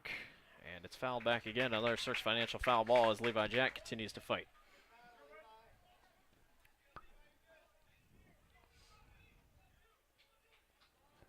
Grinnell trying to settle back in here, get a couple runs if they can. Still plenty of time left, but not the best spot to be in if you're the Tigers, as time is called.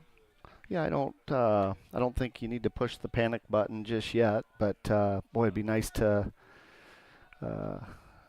get one across here.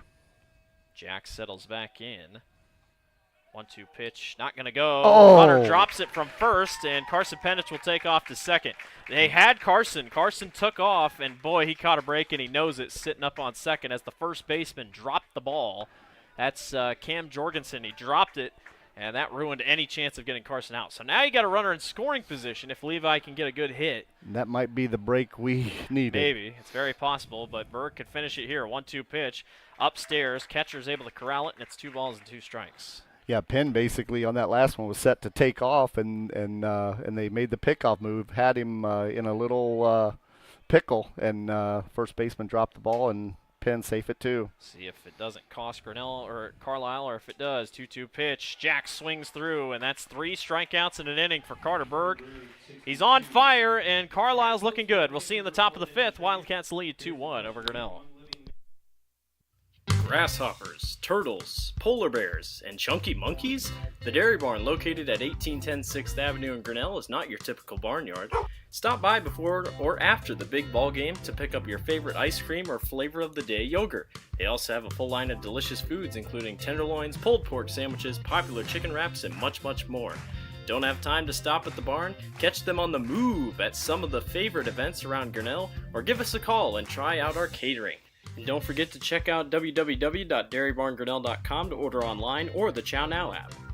Remember, I scream, you scream, we all scream for Dairy Barn. Hey there, I'm Joey Pollyi, 3rd generation owner of Pollyi's in Grinnell. Since 1957, we've been serving you the flavors you savor. Dine in, carry out, or pick up our frozen pizzas for a night in. Our promise to you? Everything is made from scratch, and we only use the freshest ingredients, guaranteed. Plus, get your kids signed up for our Pags Pals program to get free pizza and shirts. Visit pollyi'sgrinnellia.com or ask your server how to sign up. See you soon at Pollyi's Pizza Grinnell on 5th Ave between Main and Broad Street. Welcome back to the Tiger Sports Network. Blake Walker, Dave Van Copernal with you here this evening, headed to the top of the 5th.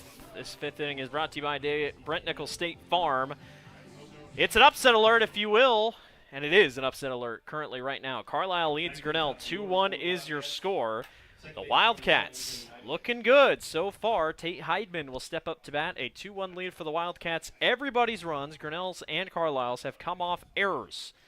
We'll see if the bats come alive here. Both teams with just 1 hit so far. As Heidman will step back into the box. What are we waiting on here? We're waiting on the first baseman here. Equipment thing for Brady Koff. Some kind of equipment malfunction over there at first base. Brady trying to get his glove figured out here. Winner of this game will face the winner of Winterset and Pella, which was slated to start tonight. I think, honestly, might have started Did they start? I can't remember. I think they did start because I know it got delayed. But they'll play tomorrow down in Pella. That one is crushed. Deep left field, fouled by Tate Heidman. Boy, if he would have gotten a little bit more square on that thing would have been gone. That thing is gone to the highway. I was going to say it might have made it to I-80. Seriously, that thing was gone. He turned on that. That was a shot. Luckily, it was a foul. 0-1 pitch by Levi Jack, and a beautiful breaking ball drops in for strike 2. Carter Bergs played great. I'd be stunned when Carlisle will take him out, if they take him out. He's at 62 pitches, but boy. Yeah, I don't think so. I think they're going to ride him as much as he's got. That one's poked out to right field, down for a hit. Nicely done by Tate Heidman, and that is the first hit for Carlisle in a long while. And a runner will get on first base here as Carter Berg will step up to bat with a runner on first. Yeah, because they have Mo Winkle in reserve. They're going to ride Berg for as long as they can. As they should. He's pitched great. And like I said, they got a couple of other lefties there too that they can go to. So they've got options. They don't need to worry about pitch counts and saving anybody, I don't think. Levi Jack's first pitch is in there for strike 1. He'll sit and wait. 0-1 pitch and foul back. Quickly 0-2. Levi did a good job that last half inning, kind of getting things figured out and getting everyone set up. Grinnell has left 2 on base tonight. Carlisle has left 4. Wildcats have played better, but just not by a ton. I'd say just a little bit. Carlisle's been better than Grinnell has tonight. Both teams just settling in here. Still a little bit of ways to go, but you're getting down to it here. 0-2 pitch by Jack. Popped up. Center field. Brady Kaufman calls everybody off and makes the grab for out number 1. So the runner will stay on first base, and Cam Jorgensen, the first baseman, will step up and bat for the Wildcats. I'll be curious here. We're coming up. Mo Winkle is next, but then we assume Carson Guthrie, as Trevor Shepard got hit in that forearm. Yeah, that's my guess. And is that who's in the might be batting circle there? That is Mo Winkle in the box. Oh, or in the batting circle. In the hole. Yeah. So who's in the hole? We'll see if I'm right on Guthrie. First pitch by Jack is in there. Strike 1. Nice job by Levi catching the corner. Levi's starting to settle in here. I think he's getting a little more relaxed. Sometimes it takes him a little while to get the motor going. He's got 30 pitches so far. His 0-1 pitch is low, can't be framed, and it's 1 ball and 1 strike. Closing in on the top of the hour here at Newton High School. Late night for baseball. Not by our choice, but a later night. But the game is moving by. Breaking ball in there for strike 2. Nicely done. Grinnell quickly in a good spot. 1 ball and 2 strikes here for Levi Jack up against Cam Jorgensen. With a runner on first and 1 out for the Wildcats. 1-2 pitch. Popped up. This is catchable. Back to the back. Oh! And the catch is made. Nice job. Eddie Harsheim all the way to the fence, diving for it. I don't know how he came up with that one, but he did. Great play. I mean, I'm talking, he came back, and, I mean, there's no wall. So he just dove right into the fence. There's concrete right beside where the turf is.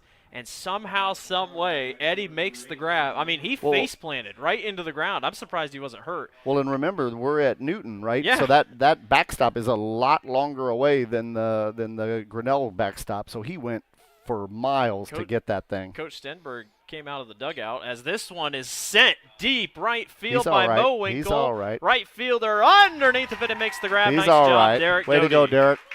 Way to go, boys. Let's get it going. Is that what Grinnell needed to maybe get back going? As 1 is left on, nobody scores. 2-1. We'll see you at the bottom of the 5th.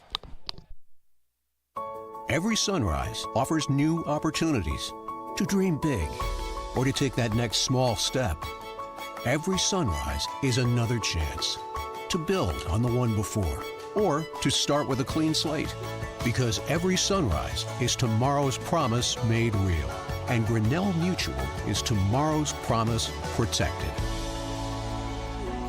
Trust in tomorrow and contact a Grinnell Mutual agent today.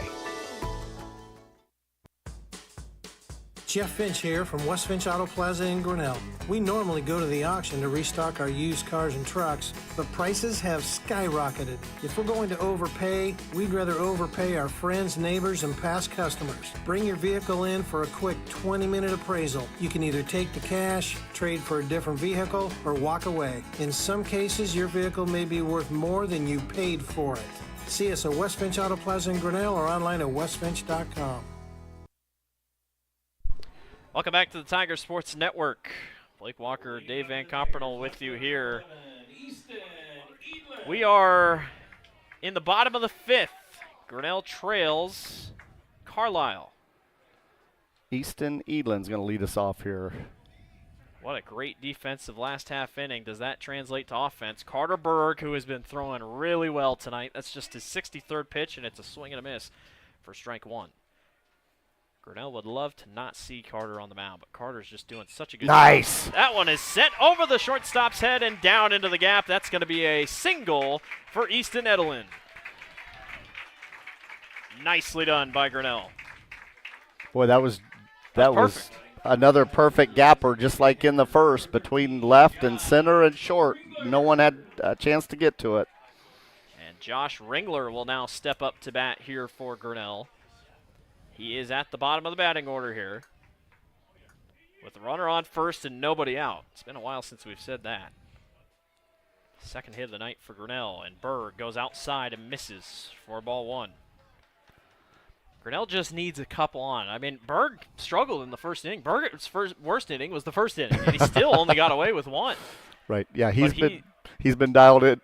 Well, just as we say that, he throws that one away off his hand to the backstop, and easily onto second goes Easton Edlin. Yeah, hit the ball again.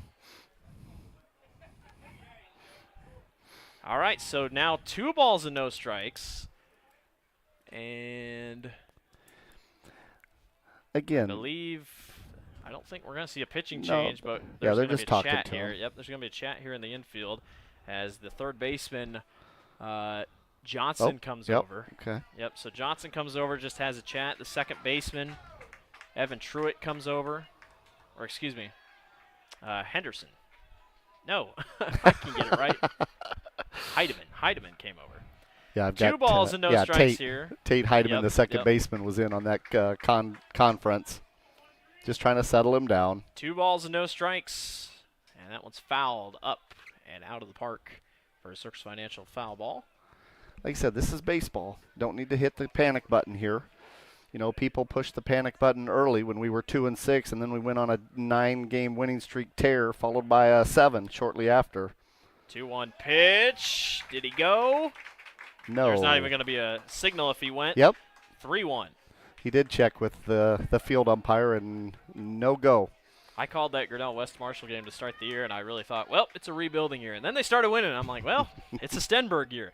3-1, swing and a miss for strike 2, and the count will run full at 3-2 for Josh Ringler.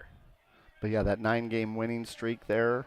Then I think we lost one, and then another streak, 7 games. So we've been here before. Don't full panic. Count, 3-2. Ringler! Yeah, he's going to score. Come on. Well, maybe hold him. Center fielder will make the grab, and we will have runners at the corners for Grinnell as Josh Ringler goes right back up the middle. There we go. And just like that, with no outs, Brady Kaufman, Grinnell's best hitter, will step into the box. Now batting for Grinnell, the first baseman, number 7, Brady Kaufman. Come on, Brady. A huge chance for Grinnell to tie and or take the lead with Brady Kaufman up to bat. Carter Berg still on the mound here. He's 70 pitches deep. Our home run leader at the plate. Runners at the corners. First pitch to Brady. Ooh, that might have been it. And he waited on it. And it's right down the middle for strike 1. He thought about it. This could be big for Carter. He just wants 1 out here, and what better way to get it than against Grinnell's best hitter? Third hit of the night for Grinnell. That one's could be trouble. In. That one's going to get past the short baseman. Scores. 1 run is in. This is a RBI single for Brady Kaufman, and we're tied. Scores Edlin. Runners at first and second. Boy, that's a good time for that, Koff. Boy, he just dribbled it right out of the outstretched arms of Evan Truitt. Truitt made a diving effort for it, and Carlisle looks like they will be making a pitching change. Carter Berg has pitched a heck of a game all night, but I believe it is going to come to an end here in the bottom of the 5th inning. I'd be surprised if they didn't. Well, they're talking to him. Yeah.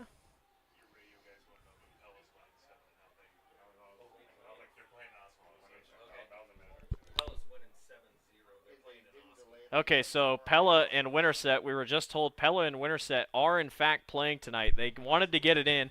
I'm sure they thought the same exact thing Grinnell did, as Carter Berg will stay on the mound, so we're not changing pitchers. So we're hearing that was played at Oski. Yeah, so they moved Pella's game, which was supposed to play 7-3 now. Yep. It's 7-3. Pella is leading Winterset. So that game was not postponed like we thought it was. And they did the same exact thing. They're not stupid. They want to not have 2 days in a row. And this is Brady Kaufman, or excuse me, this is Cole Blackford. Bat. That pitch gets away from the catcher, and the runners advance to first and second now. Second and third, excuse me. Sorry. My brain's everywhere. I was convinced Pella wasn't playing, and now we learned Pella's playing. So Pella leads 7-3 over. A lot of information was hitting us all at once. A lot of critical information. Caught off guard. 1 ball and no strikes here. Carter Berg stays in the game. So the Carlisle Wildcats want to roll with their man. 1-0 pitch on the way to Blackford. That's outside. 2 balls and no strikes. And 1 bad ball. Grinnell's got the lead. It's pretty plain and simple. So this is the 3rd time through, so they've seen him. Yep. So maybe they're starting to get used to him. 2-0 pitch on the way to Blackford. Blackford right back up the middle, and it is a double play by Carter Berg. Wow. He caught it as it went right back up the middle, and then he threw on to third and got the runner out. What a play by Carter Berg, the freshman. Wow, that's all I can say about that one. Unbelievable. If Carlisle goes on to win the game, that's the play you're going to talk about. That was lined right back to Carter up the middle. He caught it, threw back onto third, and made the play. Yeah. What a job. Doubled him off play. At third. We still got Koff at second. So this is Brooks Vosberg, who is in the box here. Boy, that saved the night possibly for Carlisle. What a clutch play. Vosberg pops it really shallow, and it's going to drop right in front of the dugout, not catchable. Or it was catchable, it just couldn't get there, and it'll be a Cirques Financial foul ball for strike 1. Well, and I hate to say it, if you're Coach Stenberg, what are you going to do about that third base? I mean, that thing, that's a great play by a great player. There's nothing you can do with that. That was a rocket up the middle that Berg just put a glove on and caught it. Third baseman just got hung out, or the runner at third just got hung out to dry. Ringler. 0-1 pitch outside. Good catch by the catcher. 1 ball and 1 strike. But, I mean, that was a shot back to the pitcher that he was able to. There's a couple plays tonight where I wish we were streaming, because they have a lot of great plays tonight in a game that you can't make a lot of errors. 1-1 pitch. Vosberg. Foul. Tips it back. He had that thing squared up pretty well.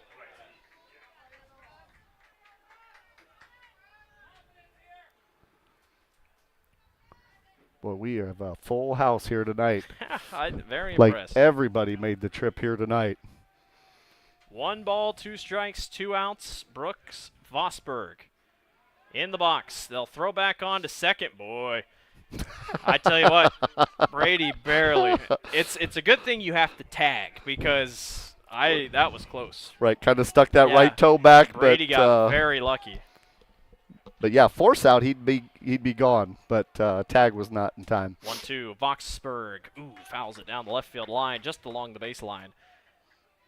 And that'll be a Cirques Financial foul ball. Count remains at 1 ball and 2 strikes with 2 outs here. Yeah, hopefully the sponsors are kind of giving us a little bit of latitude here. You know, a lot of moving parts getting everything here. So if we're leaving folks out.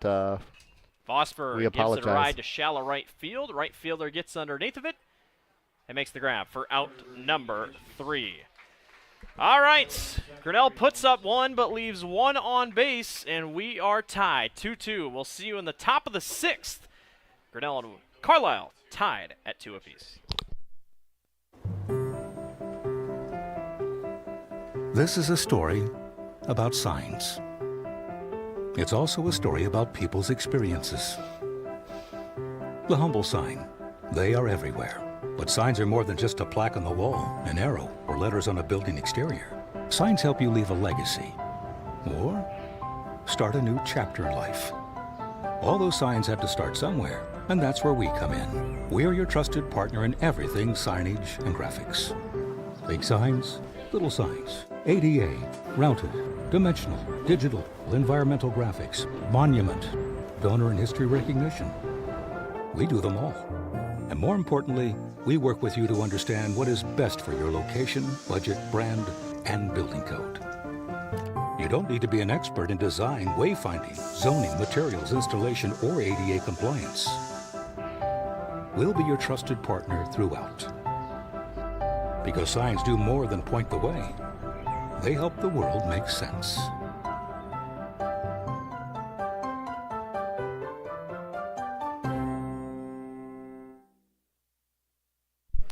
Welcome back to the Tiger Sports Network. Blake Walker, Dave Van Coppernell with you here from Newton High School. Newton's turf baseball field slated to start tonight at Grinnell High School at 7 o'clock.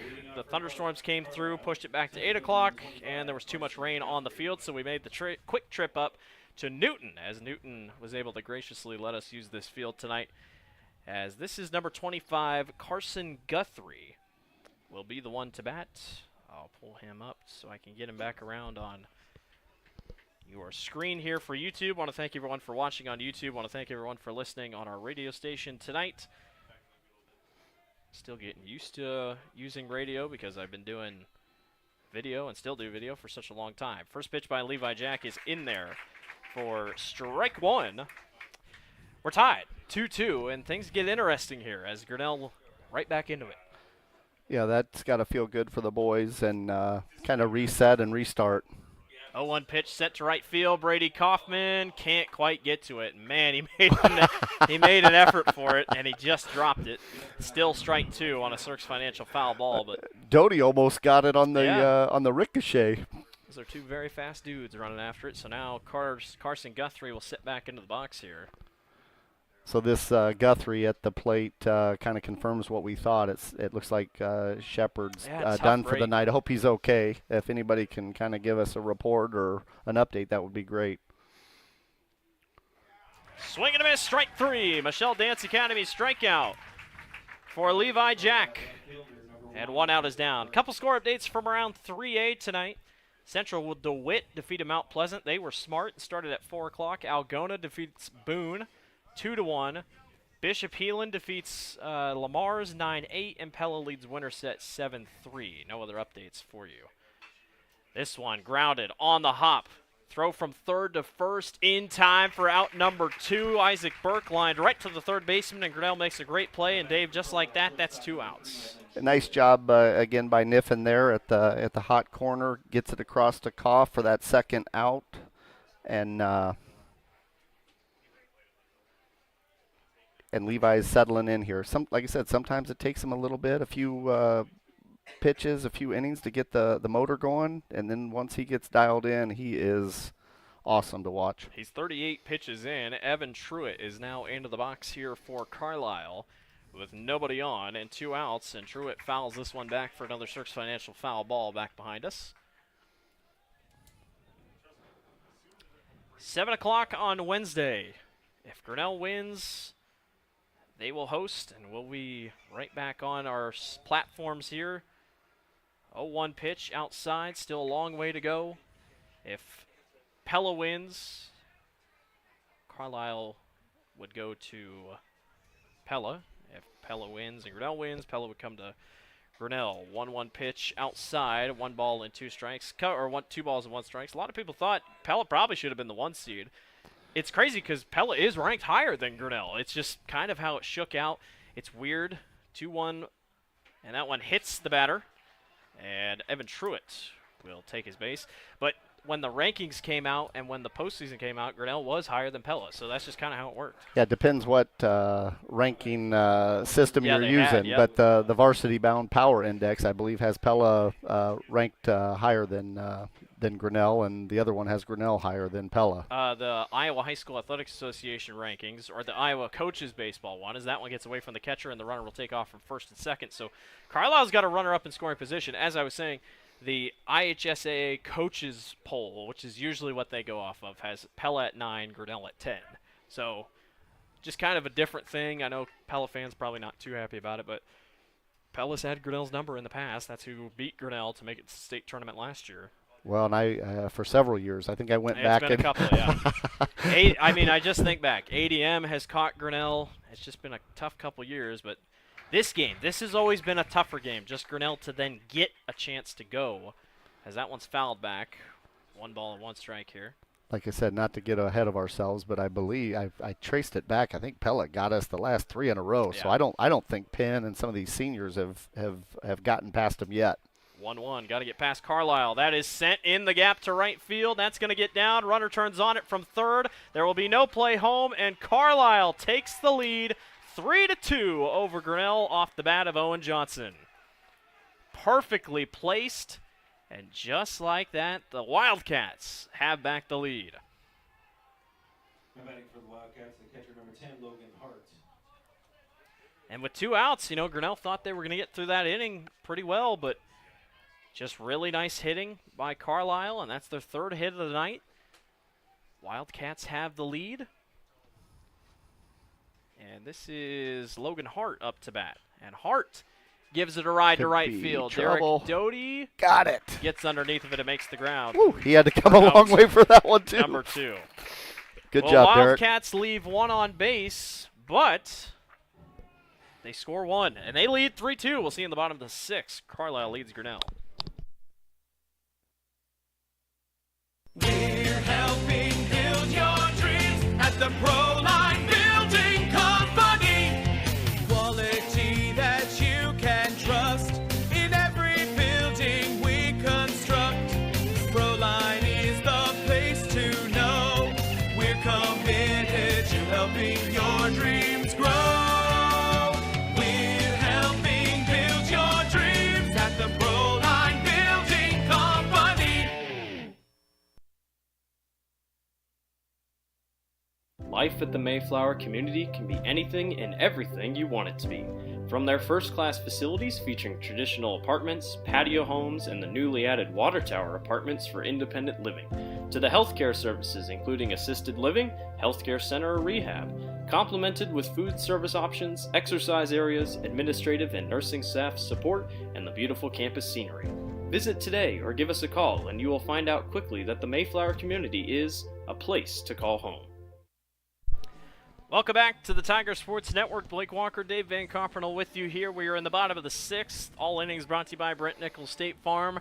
And Carlisle, once again, has the upset alert siren going off. It's 3-2. Wildcats lead over Grinnell here in the bottom of the 6th. Wildcats respond in that last half inning to grab a huge run. And this is number 12, Derek Doty, who will be batting here. So I'll get back around to Derek here. Carter Berg still on the mound. Had that huge double play, and honestly, that double play might win them the game, depending on how this thing goes. But what a night it's been. And it will be Derek Doty here in the box. Berg's first pitch to Doty. That one's an awkward chopper right in front of the catcher. Throw back on to first, easy. 1 pitch, 1 out for Carlisle. Yeah, that was a tough break for Derek. If it actually sort of bounced up and hit him while he was still in the box, he gets another shot at the at bat. But that one missed him in fair territory, and he was kind of hung out to dry there. Carson Penich now in the box, and Berg's first pitch to him is in there for strike 1. Berg at 82 pitches, and he's looked good. He's looked very good. Just continues to do the right things so far. That one got away from the catcher. Doesn't matter. Nobody's on, so 1 ball, 1 strike. But Berg has been tested. Had that big double play, but he has been phenomenal, and it looks like they might go with him until the closer. Penich gives it a ride. Deep field. That thing. Go! No, it hits the Up fence. against the fence line, and that's a double. Stand-up double. Oh, it had a for chance. Carson Penich. It had a chance. I thought it was going to be gone. Oh, my goodness. Just barely up against the fence line. It did look like it was, in fact, going to be gone, but nonetheless, Grinnell gets a runner on second. I was going to say, there's not a lick of wind to speak of, just a little bit of blowing out, blowing across. That thing's over. But again, a nice little gapper between left and center, and neither one of them could get there. Stand-up double for Penn. Boy, almost tied it. Now Niffen has a big opportunity here with a runner on second and one out. Berg, Niffen, did he go? No, he didn't. Ball one. Runner in scoring position. Let's go, boys. 1 ball, no strikes here. Berg, pitch. Misses. That was a strike earlier in the game. 2 balls and no strikes. I was going to say that one actually looked like it was in there. I believe Levi Jack would be the one up to bat next. Again, he has not batted this year, so that one low in the dirt. 3-0. I think they're going to pinch hit for him now that they had a chance to kind of move around the lineup. Berg trying to settle back in here. Only has that resin bag. You don't have dirt. You don't have dirt to kind of mess with in your hand a little bit. 3-0 pitch by Berg. That one is in there for a strike. Count goes 3-1. Still in favor of Quinton here. Yeah, I've got Kane Pavey warming up on deck, so it looks like maybe Levi's night is done. Carter Berg right down the middle. And it's 3-2. He's fought right back in, and Carter Berg trying to quiet Grinnell just a little bit more. 3 balls, 2 strikes here up against Niffen. The pitch by Berg. Niffen chops it short. Third baseman comes up, makes the throw. It's a throw. It gets away from the first baseman. Come on. Penich turns on it from third. He's going to score. We're tied. Woo! Woo! A little bit of a homer there. I apologize. How do you do? Just another bad bounce. Dave Schaefer said it at the very beginning of the night when Grinnell made their error. It's got to come back to us somehow, and sure enough it did, and we are tied after the errant throw. How about that? And we they are tied, pulling him. and they are done with Carter Berg.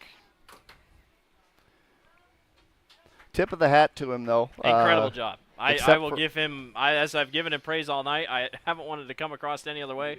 He has done incredible tonight.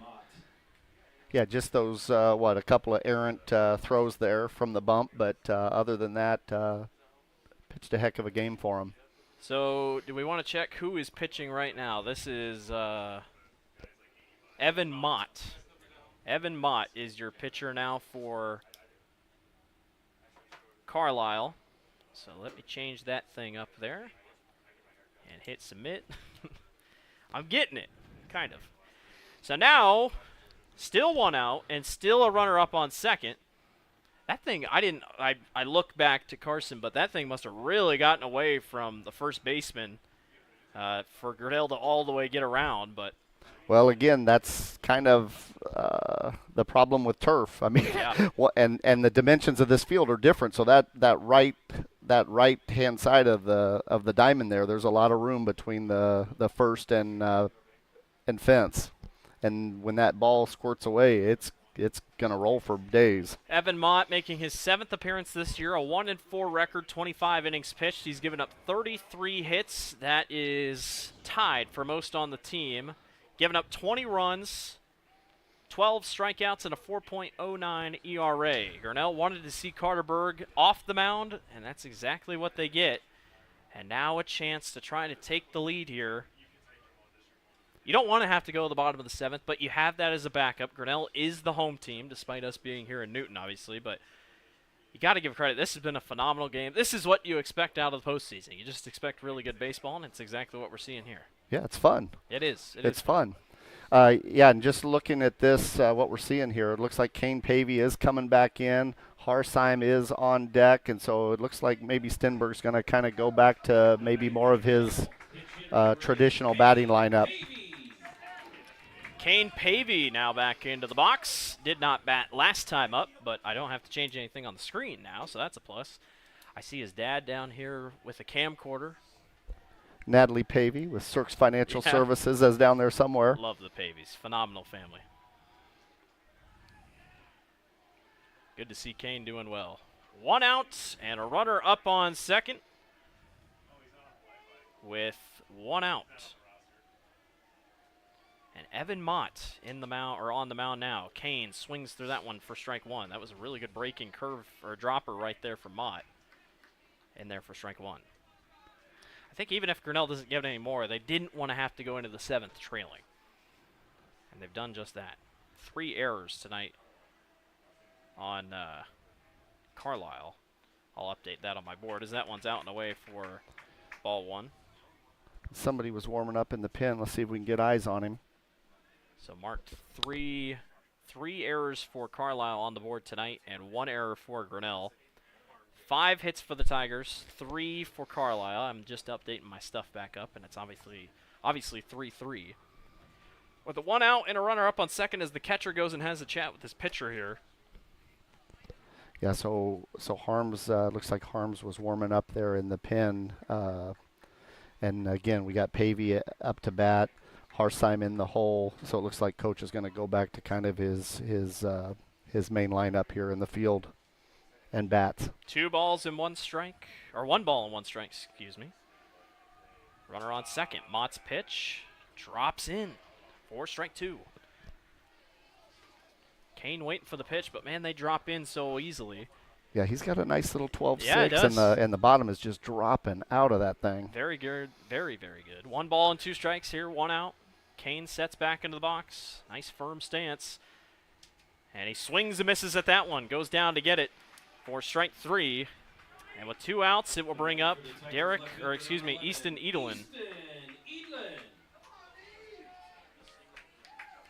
Oh, I'm sorry. Easton was in Easton, yep. So Easton Edelin in the box now for Grinnell with 2 outs. Evan Mott, trying to get away with something here and have a chance to get his team to the 7th without trailing and give him a chance in the 7th. So 2 outs, runner up on second for Grinnell. And Easton Edelin in the box. First pitch to Edelin, low in the dirt. And down for ball 1. I wonder what the Newton broadcasters say, because you can't really say down the dirt, because down in the turf, do you just say down the turf? I'll still say down the dirt. This is a beautiful facility. I tell you what, this press box is huge. Air conditioning. Yeah, air conditioning. I can feel it. This is really nicely done by Newton. Again, a huge shout out to them for letting us come and do this. I don't know where else we would have gone, honestly. I think we probably would have had to postpone, or had to go a little bit further away. But convenient for both teams on the way back for Carlisle. 1-0 pitch, in there. Strike 1, low, but in there. And it's 1 ball and 1 strike here.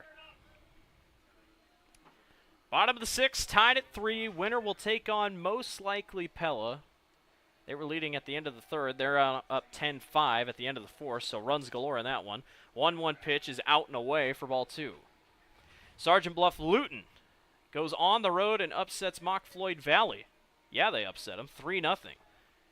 MOC Floyd Valley 23-7 on the year, still a good year. Harlan defeats Creston 9-1. The Cyclones look very good this year.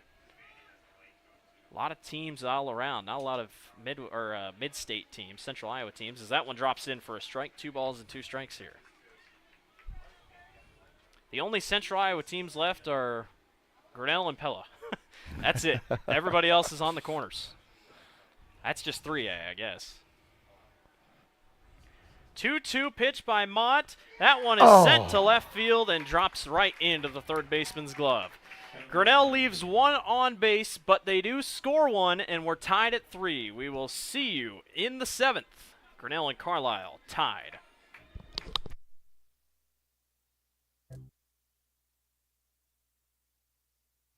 Grasshoppers, turtles, polar bears, and chunky monkeys? The Dairy Barn, located at 1810 6th Avenue in Grinnell, is not your typical barnyard. Stop by before or after the big ball game to pick up your favorite ice cream or flavor of the day yogurt. They also have a full line of delicious foods, including tenderloins, pulled pork sandwiches, popular chicken wraps, and much, much more. Don't have time to stop at the barn? Catch them on the move at some of the favorite events around Grinnell, or give us a call and try out our catering. And don't forget to check out www.dairybarngrinnell.com to order online or the Chow Now app. Remember, I scream, you scream, we all scream for Dairy Barn. All right, back here in the top of the 7th, it looks like there's a pitching change for us. Camden Harms on the bump now. I'm trying to see in the field if there were any fielding changes. We still got Harsign behind the plate.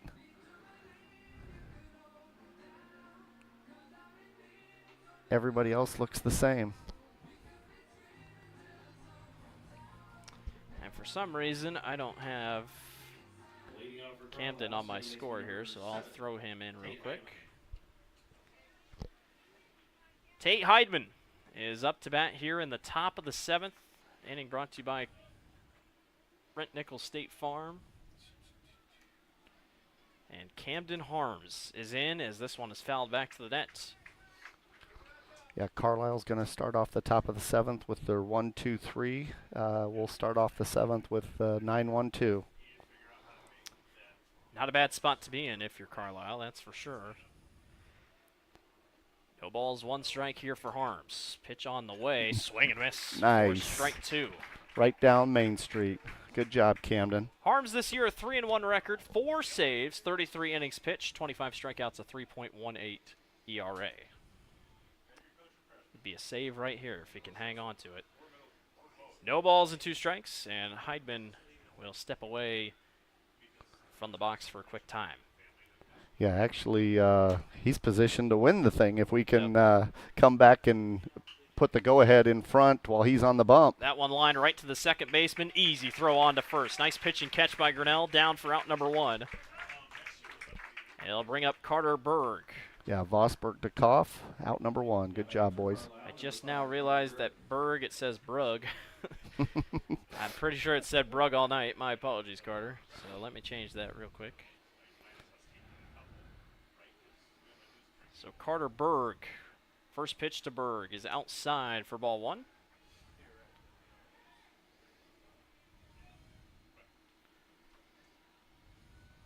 Carlisle looking to go and grab a run here so they don't have to go in even in the bottom of the 7th. That one's in there for strike 1. So 1 ball, 1 strike here for Camden Harms up against Carter Berg. It's been a phenomenal game so far. Back and forth. 1-1 pitch. Low. Couldn't quite get the frame in time, and it's 2 balls and 1 strike. Yeah, the other update I had, 10-5 in the 4th inning. Pella leads Winterset. They started way late. 2-1.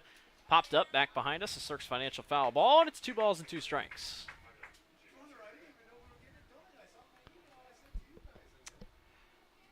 Big pitch here for Harms. Big out if he can get it. Get 2 quick ones. Eddie throwing signals from the catcher's position. 2-2 pitch by Harms. Fouled back again. Another Cirques Financial foul ball. Everybody goes and checks which car it hit. I'm just kidding. I don't think it hit a car over there. But there's also a truck parked over here that has glow underneath its rims, which is kind of hilarious. And it's been on all night, so. Watching from the comfort of the cab and the air conditioning. Yeah, sure. I mean, you can see quite a bit. Could be listening to us. That's very possible. If you are listening to us, nice truck. Hey, we weren't saying anything. Flash your lights if you're listening to us. We weren't saying anything bad about your truck. We were just. It's a nice truck. Yeah, it's a nice truck. 3 balls and 2 strikes here.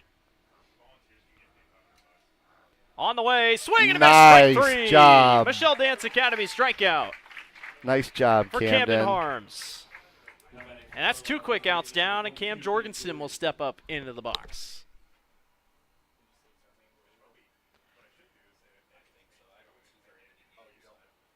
It's like Dave said, 9-1-2 hitters for Grinnell, so not a bad spot in the lineup by any means. Got to get out of this one, though, as that one's low and away outside for ball 1. Well, I would say both teams are kind of where they want to be. Yeah, they are exactly where they want to be. Going into the 7th, back to the top. If you go to extras. Power versus power. They like where they're at. Harms sets in. 1-0 pitch on the way. Upstairs, ball 2.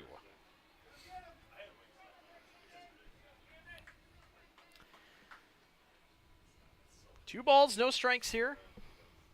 2 outs. 2-0.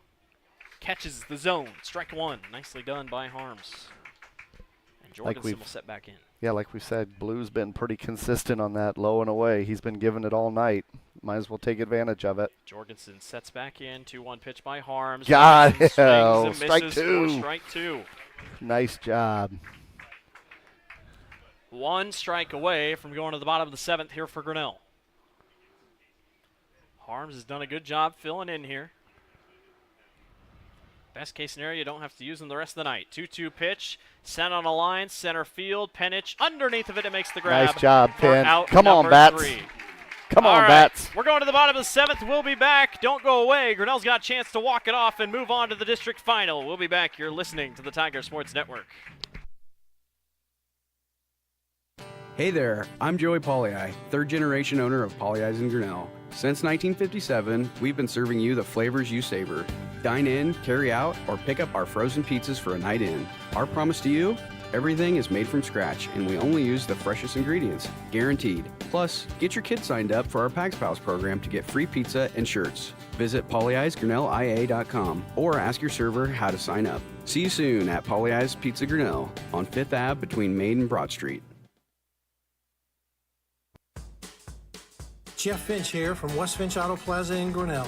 We normally go to the auction to restock our used cars and trucks, but prices have skyrocketed. If we're going to overpay, we'd rather overpay our friends, neighbors, and past customers. Bring your vehicle in for a quick 20-minute appraisal. You can either take the cash, trade for a different vehicle, or walk away. In some cases, your vehicle may be worth more than you paid for it.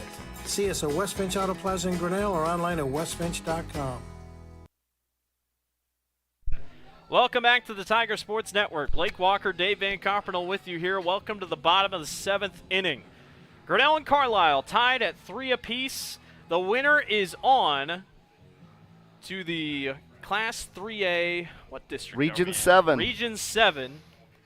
Sub State 7. Region's on the girls' side. Sub State 7. The winner would play the winner of Pella and Winterset, who are currently at the end of the 5th inning, and Pella leads 10-5. That will happen on Wednesday night. Here we go. Josh Ringler is the first one to bat. Evan Mott is still on the mound. And the bottom of the 7th inning is underway. First pitch by Mott is in there for strike 1. Had a couple good pitches, had a couple wild pitches. Really don't know what you're going to see out of Evan, but Grinnell has the 9-2 or 9-1-2 hitters right here. So we'll see how everything works out. 0-1 pitch on the way by Mott. And Ringler swings through and misses for strike 2. So quickly behind 0-2 in the count. It's getting quiet out there in the stands, Blake. Everybody, everybody waiting for a moment, waiting for something. Mott settles back in, a little bit of a slower pitcher. No balls and 2 strikes, nobody out, nobody on. Ringler grounds it right back up the middle. Second baseman bobbles, throw on to first. He didn't even try it. And Grinnell's got a runner on. There you go. Just like that, Grinnell's got a runner on first. And Brady Kaufman up to bat with nobody out. Back to the top. Our RBI leader with 28. Our batting average leader with a 391. Statistically, this is exactly the man you want up for Grinnell, with a runner on first and nobody out. And Evan Mott stares down the barrel at Grinnell's best pitch, or Grinnell's best hitter. Mott's first pitch to Brady, and Brady takes a huge swing at it and tips it right back into the glove for strike 1. Boy, he was swinging for the fences. Big cut by Brady on that one. He'll settle back into the box here. 0-1 is the count. Chance to move here. I'll tell you. Mott on the way. Brady was thinking bunt. Showing bunt. I mean, you might as well get someone over to second. He pulled back. It was way out and away for ball 1. Yeah, he kind of had that big cut on that first pitch, but you don't really need anything big. Just a little green out there. Move them, get them on, move them over, and bring them in. Runner on first, got about a 3-step lead. 1-1 pitch delivered. Kaufman gives it a ride to shallow left. Be trouble. And the shortstop gets underneath of it and makes the grab for out number 1. That's a big first out for Carlisle, and Cole Blackford will step up to bat here for the Tigers. Batting for Grinnell, the shortstop, number 3, Cole Blackford. All right, our senior. Come on, Cole.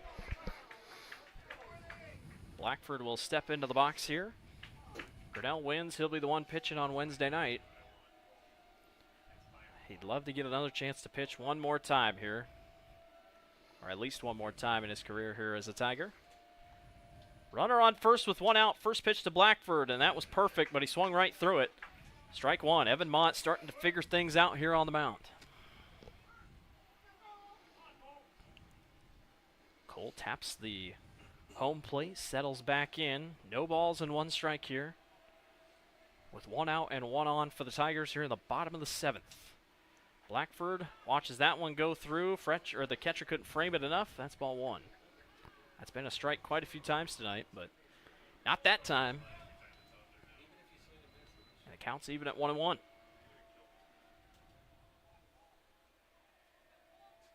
Six hits tonight for Grinnell. Outside for ball 2. A couple errors tonight. 3 errors on Carlisle, 1 on Grinnell. A lot of the runs tonight have come off errors. Truly. Almost all of Grinnell's runs have come off errors. That's just kind of how it plays. Well, like we talked about earlier, Blake, I don't know if you necessarily call them pure errors, because I think a lot of that is just not used to playing on turf. So you're not used to the ball bouncing the way it does off of dirt or grass. Blackford swung that one and fouled it back into the net in front of us for a Cirques Financial foul ball. It's 2 balls and 2 strikes here. And I would say that for both teams, right? Yeah, it has. Those are just turf, discomfort with turf. 2 teams not used to playing on turf and won't play on turf the rest of the year no matter what. Blackford gives it a ride. This is shallow left field right in front of the dugout, and Carlisle can't get underneath it. Grinnell catches a quick break there, and it's 2 balls and 2 strikes. You will not play. That is a good fact. They will not play on turf the rest of the year. The state championships being held in Cedar Rapids this year, home of the Cedar Rapids Colonels. I always have a soft spot in that because I love learning the history of Iowa high school baseball, and Norway was so good there. Their final championship was at Cedar Rapids. I just think Cedar Rapids is a really good spot. Obviously, they were going to be at Iowa. Iowa got quote-unquote renovated, even though it's not getting renovated. And we moved to Cedar Rapids this year. So see, I'm old school. I miss Principal Park. I thought you were about to say you miss Marshalltown. That one's upstairs and misses for ball 3. How old do you think I am, Blake? How old do you think I am? I don't know off the top of my head when they stopped going to Marshalltown. I want to think mid-'80s, something like that. Maybe late 70s. I'm not really sure, but I don't know. When I think of state baseball, I don't think of Marshalltown. No offense to Marshalltown, but yeah, I think Cubs and Principal Park. 3 balls and 2 strikes. Blackford gives it a ride. Deep center field. Center fielder roaming back, and he makes the grab for out number 2. And the runner will go back to first. Nice grab by Carlisle. Grinnell's down to their last out of regulation here, if you will. The top first 7 innings, and Brooks Vosberg will be the one to hit. Boy, this is starting to give me shades of Norwalk there, Blake. Yep. About the same place in the lineup we were in Norwalk, and somehow, some way. we ended up walking it off 6-5 over Norwalk. Let's see if we can do it again here against Carlisle. Runner on first and 2 outs here. Brooks Vosberg is in the box here for Grinnell. First pitch to Vosberg is in there. Caught the zone. Strike 1 up against Vosberg. I was told 1988 by my dad. 1988 was the last time that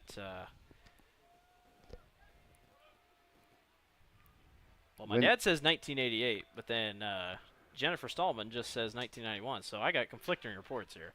When did they leave Principal Park? That was 2020. Okay. Yeah, 2020, 2019. 1 ball, 1 strike here. Come on, Brooksy. Brooks Vosberg in the box here. 1-1 pitch upstairs for ball 2.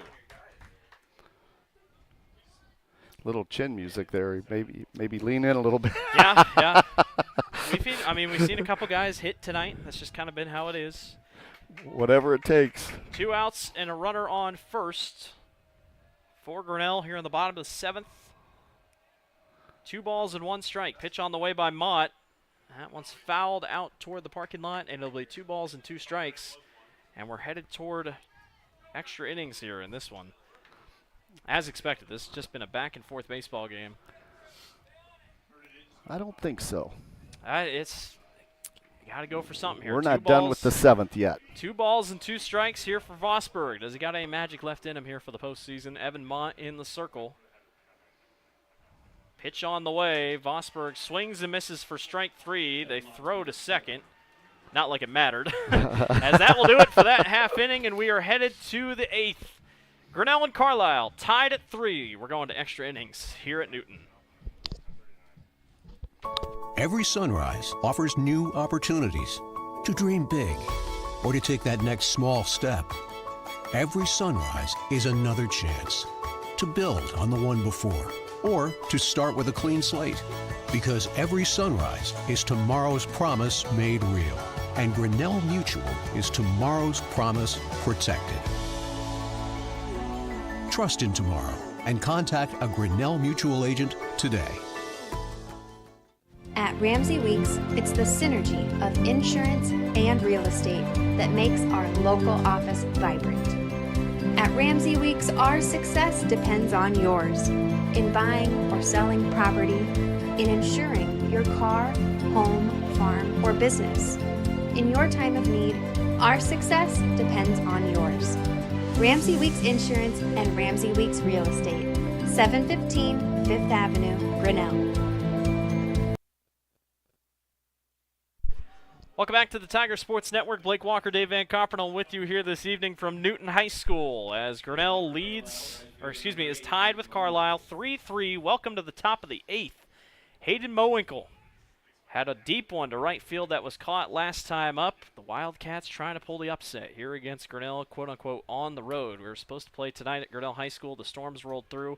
Camden Harms throws a pitch on the first pitch of the 8th inning. Yep, Mowinkle here in the box. Supposed to play tonight at Grinnell. Started at 7, then it moved back to 8, and then the field was too wet as Harms throws that one low for ball 1. So we made the quick decision, got up here to Newton. Cardinals very accommodating for us, and that's how we're playing it late into the night here. 10:41 p.m. here local time. Thanks to everyone listening on the radio and everyone watching on YouTube. Yeah, we were, like you said, Blake, we were over there setting up, and there was standing water around first and second, and in the 1-1 pitch. Harms drops it in, strike 2. And probably the worst of it was out in the foul territory by third. Yeah. So there was no way that foul territory was going to get cleaned up in time. There was an effort to possibly try to get it all sucked up, but it just wasn't going to be enough, and made the decision. 1-2 pitch, drops it in. Now Michelle's Dance Academy strikeout. There you go, Camden. Kind of froze Mowinkle, and he kind of looked around thinking, what? But it did, in fact, catch the zone, and now it'll bring up Carson Guthrie here with 1 out and nobody on for Carlisle. Struck out his last time up. First pitch to Guthrie is low. Couldn't frame it enough. You just never know with these frames because the frame jobs, they haven't been great by any means, but they've worked in some cases, so I don't think Grinnell's complaining. 1 ball, no strikes here by Harms. Top corner, not enough. 2 balls and no strikes up against Guthrie.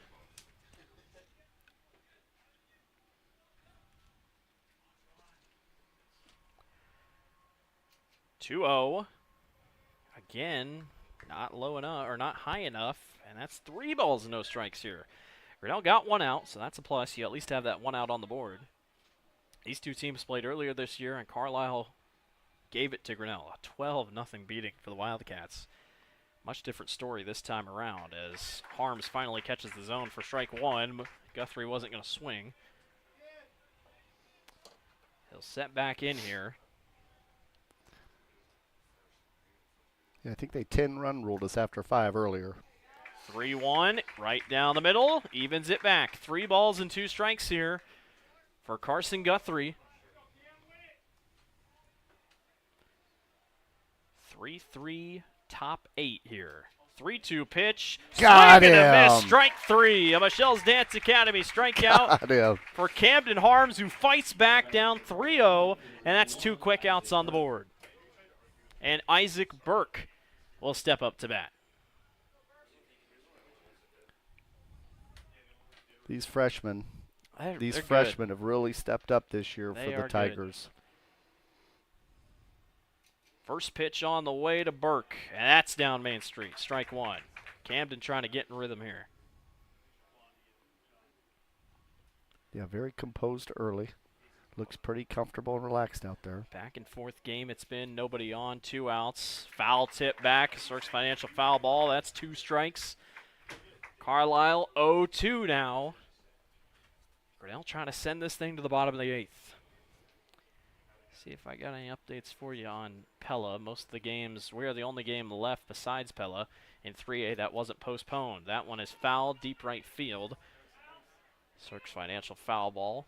Out of play. Solon, Clear Creek, Amana will play tomorrow night, and Wahlert Catholic Mount Vernon will play tomorrow night. And if I had to guess, without even looking at it, I'd have to guess that they're in the same bracket, so both of them had to take the L on that one, and they'll have to play 2 days in a row. But just a wild guess, considering everybody else on this bracket besides Central DeWitt and Mount Pleasant is pretty much on the other side of the state.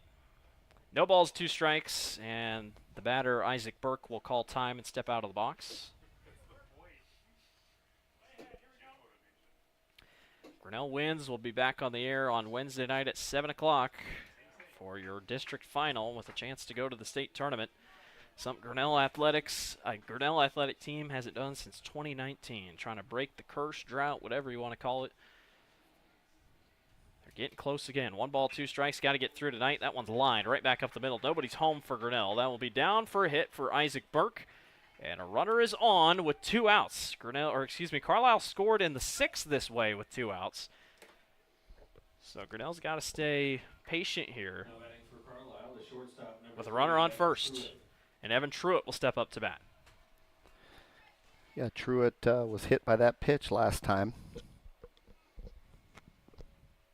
Big spot here for Evan Truitt. A good hit could really make this thing interesting. Harms, Truitt gives it a ride. Deep left field, left fielder roaming back. Catch can't be made.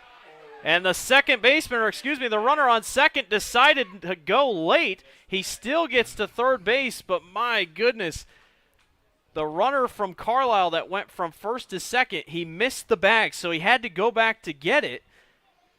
And it cost him. He would have scored. But instead, Carlisle's got runners on second and third, and the Carlisle coach dropped to the ground in frustration as the batter, who was that? That was Carson Guthrie. Isaac Burke. Isaac Burke didn't touch the bag on second base, and he went running back.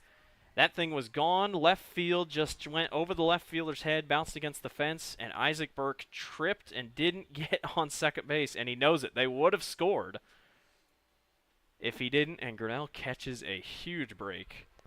And runners will be on second and third as Grinnell is having a chat here on the mound. Yeah, Edlin made a heck of a play on it.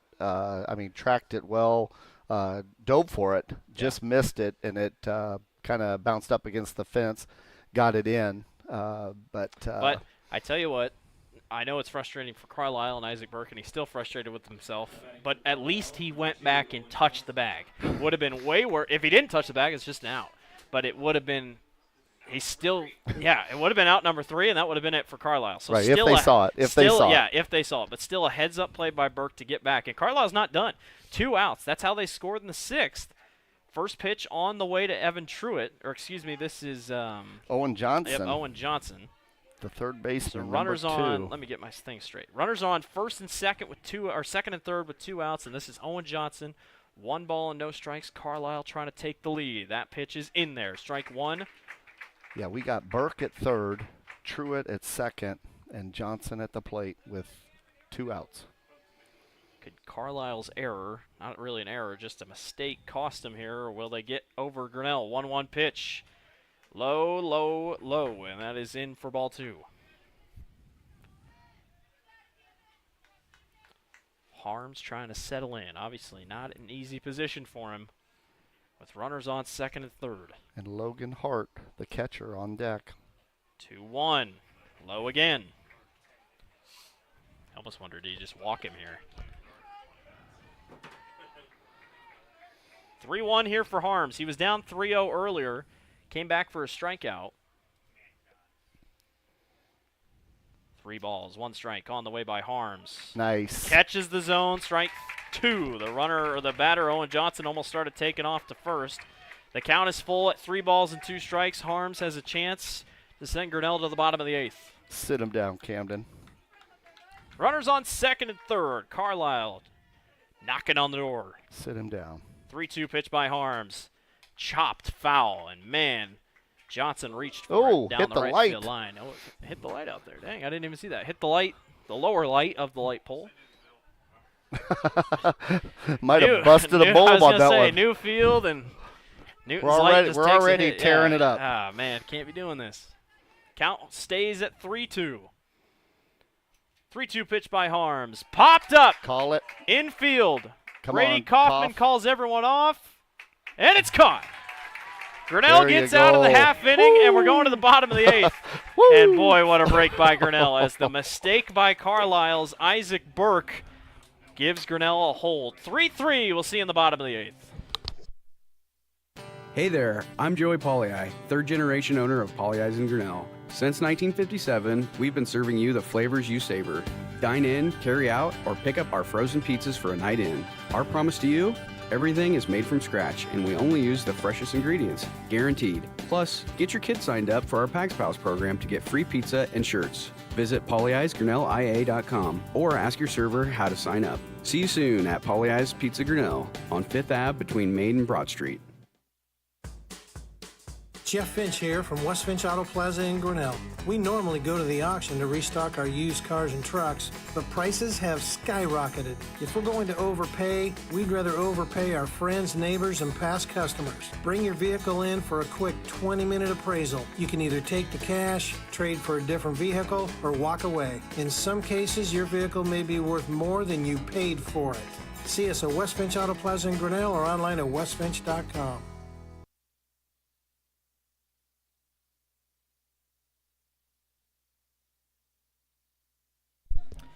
Welcome back to the Tiger Sports Network. Blake Walker, Dave Van Compernel with you here. We're closing in on the top of the hour, and the top of the hour would be 11 p.m. It's a late night game here.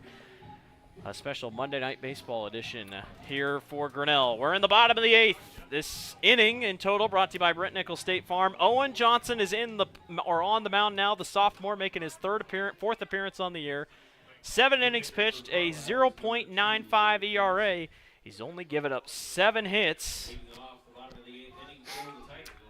And it will be Derek Doty will be the one to bat here for Grinnell. Here in the bottom of the 8th. With a chance to walk it off. And if Grinnell walks this thing off, it's because, obviously, of what they do here. But, boy, a huge break caught as Carlisle's Isaac Burke did not touch second. Had to go back and touch it as that pitch is high for Johnson, ball 1. But Dave, I think we both agree, Carlisle would have scored. Isaac just didn't touch second. He ran back to get it, and Carlisle just caught a huge break. Yeah, game of inches. Game of inches, pitch literally. Low, 2 balls and no strikes, but Isaac still got to third, but easily could have gone home. But Grinnell got the throw in just in time to slow that down. 2-0 pitch by Johnson is low, and it's 3-0. There you go, Derek. Good patience by Derek Doty here in the box. In the bottom of the 8th, winner will most likely take on Pella Wednesday night. 3-0 pitch. Doty gets out of the way. 4 throws, 4 balls. Grinnell is on to first base for the second time in the last 2 innings. But they couldn't do anything with it. Now Carson Penich will step up to bat, and Dave called an almost homer of Carson, and that last time he was up to bat, knocked one right out to the fence line. Boy, if he could do that again. Johnson can't control. 5 pitches, 5 balls. Outside. Boy, this is starting to feel like Norwalk all over again here. Catcher will go have a chat with Owen Johnson, the pitcher here. I think Penn walked it off against Norwalk. I believe you're right. Still, again, not as late as Newton's been here. Earlier this year, like I said, Des Moines Christian, they played Des Moines Christian. It turned into a foggy mess, and they were here like till 11:30 at night. So it's a late year for Newton. That's what you get when you have a turf field, I guess. 1 ball, no strikes. Johnson throws his first strike of his outing here, right down the middle, up against Carson Penich. Runner on first and nobody out here for Carson. I'm surprised. You surprised Grinnell hasn't bunted yet to maybe bring one over? Yeah, I don't know. 1-1. That's low. Ball 2. I would kind of wait to see if this pitcher can get dialed in. Yeah, just kind of see what you got. Yeah. You know. But I mean, Tony's an aggressive guy. Smart coach. He knows what he's doing. 2-1. Penich gives it a ride. Deep center field. Could be center trouble. Fielder roaming back makes the grab for out number 1. A huge out. Yeah, Derek was almost all the way to second, kind of waiting to see what happens with it. And then once it was caught, he had to sort of scamper back all the way to 1. That's that's Cameron Guthrie out there at center. Nice roaming grab. Quentin Niffen will now step into the box for Grinnell. 1 out and a runner on first. Same thing Grinnell had in the bottom of the 7th.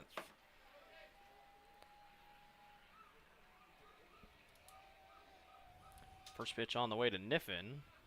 And it's framed in the center despite being low for strike 1. I want to give a shout out to everyone watching or listening tonight / watching on our YouTube page. Obviously not being streamed, but just audio only. And everyone listening on the Tiger Sports Network radio. Swings right through it. Niffen does, and that's quickly strike 2. And Carlisle's going to try to make quick work here of the batting order for Grinnell. No balls, 2 strikes, and a runner on first for Grinnell with 1 out. Throw back on to first. Oh! Gets away from the first baseman. Errant throw. He should get to 3 on that. And they're going to hold him at 2. Or Penich will hold at 2. Got Doty. a little bit Yeah, better. Doty. Yeah, Doty, Doty got off to second. It was a little bit better of a bounce that time for the first baseman who missed that. But nonetheless, Grinnell's got a runner in scoring position now. Yeah, dove back to 1 on the throwback. Well, now Niffen, a good base hit could win it. Doty's not the fastest guy in the world, but a good base hit could win it or could sacrifice over, just depending on how it goes. For sure. But it's still 0-2.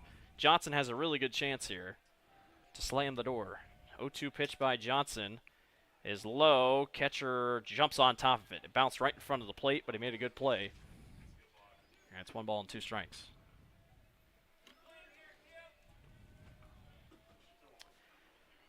Johnson sets back in on the mound. Niffen in the box. 1 ball, 2 strikes on the way.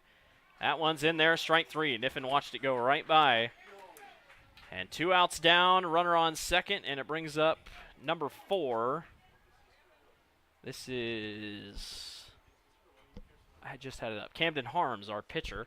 And Grinnell will bring on a speedster, Kellen Harder, There to we run go. for Derek Doty. I was wondering when Kel was going to show up. So Harder goes up on second, and Camden Harms, who is trying to save Grinnell on the pitching side, is going to try to save Grinnell on the hitting side. Yeah, help his cause here. Camden Harms this year, 2 hits. They're both singles and 2 RBIs, and he's walked once at .222 batting average. First pitch Harms sees is in there for strike 1.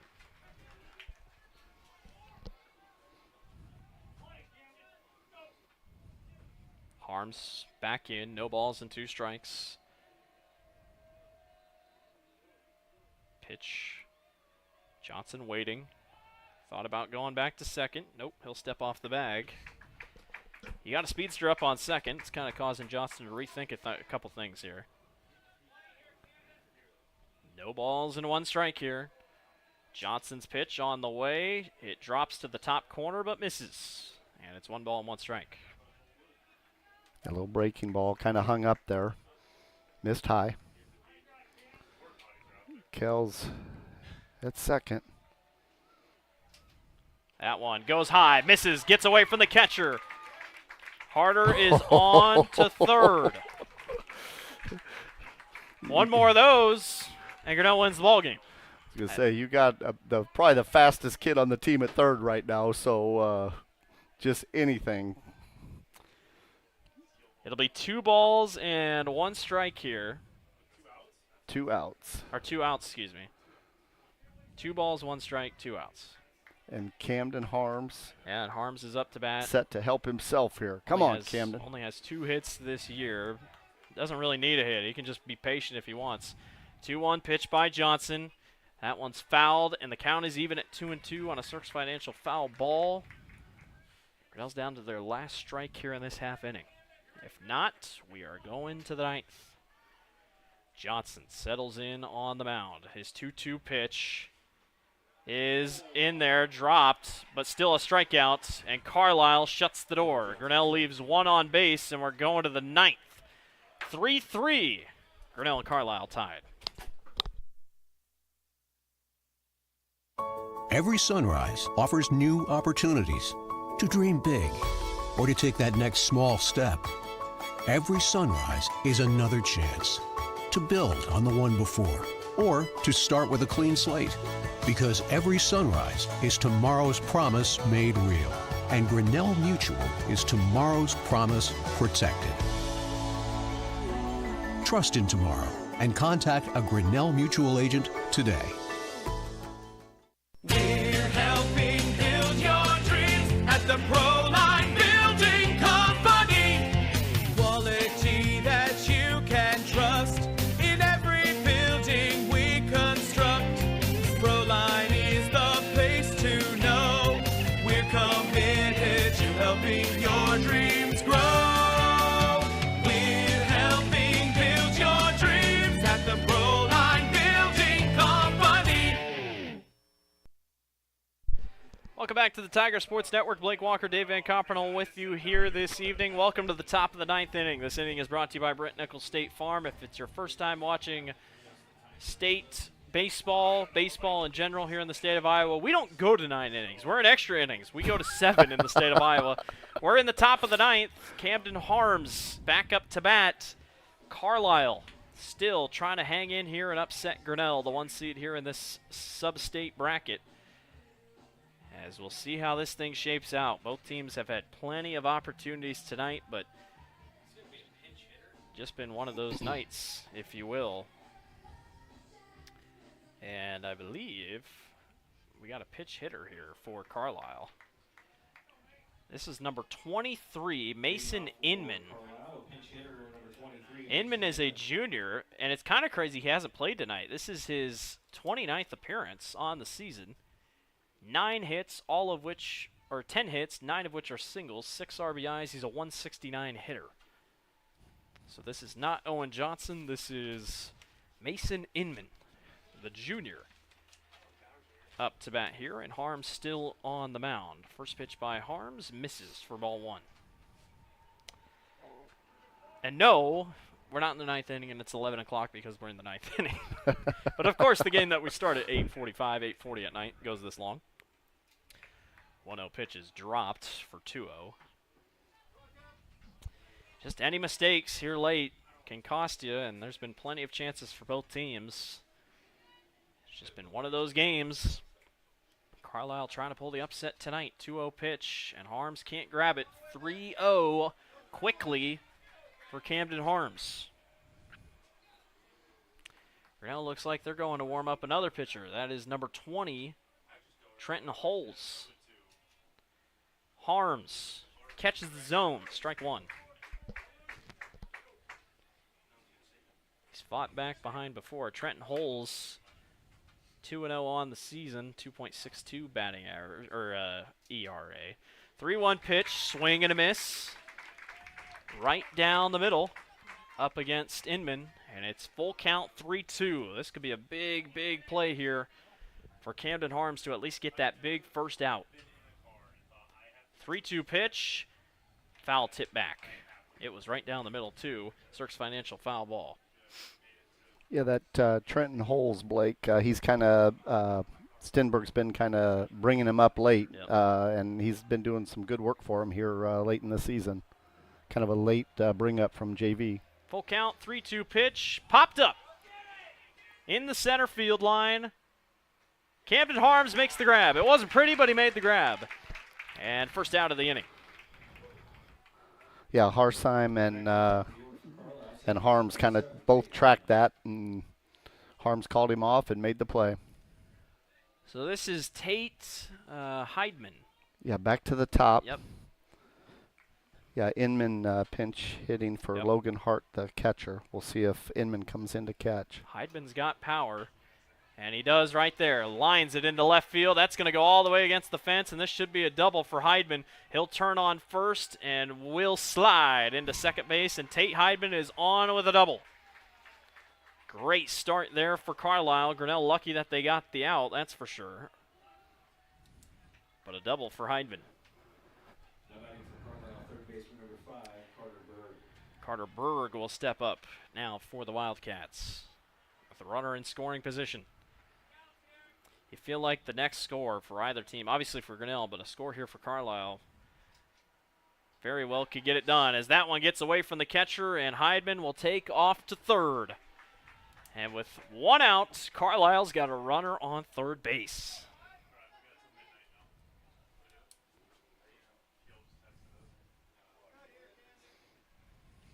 One ball, no strike.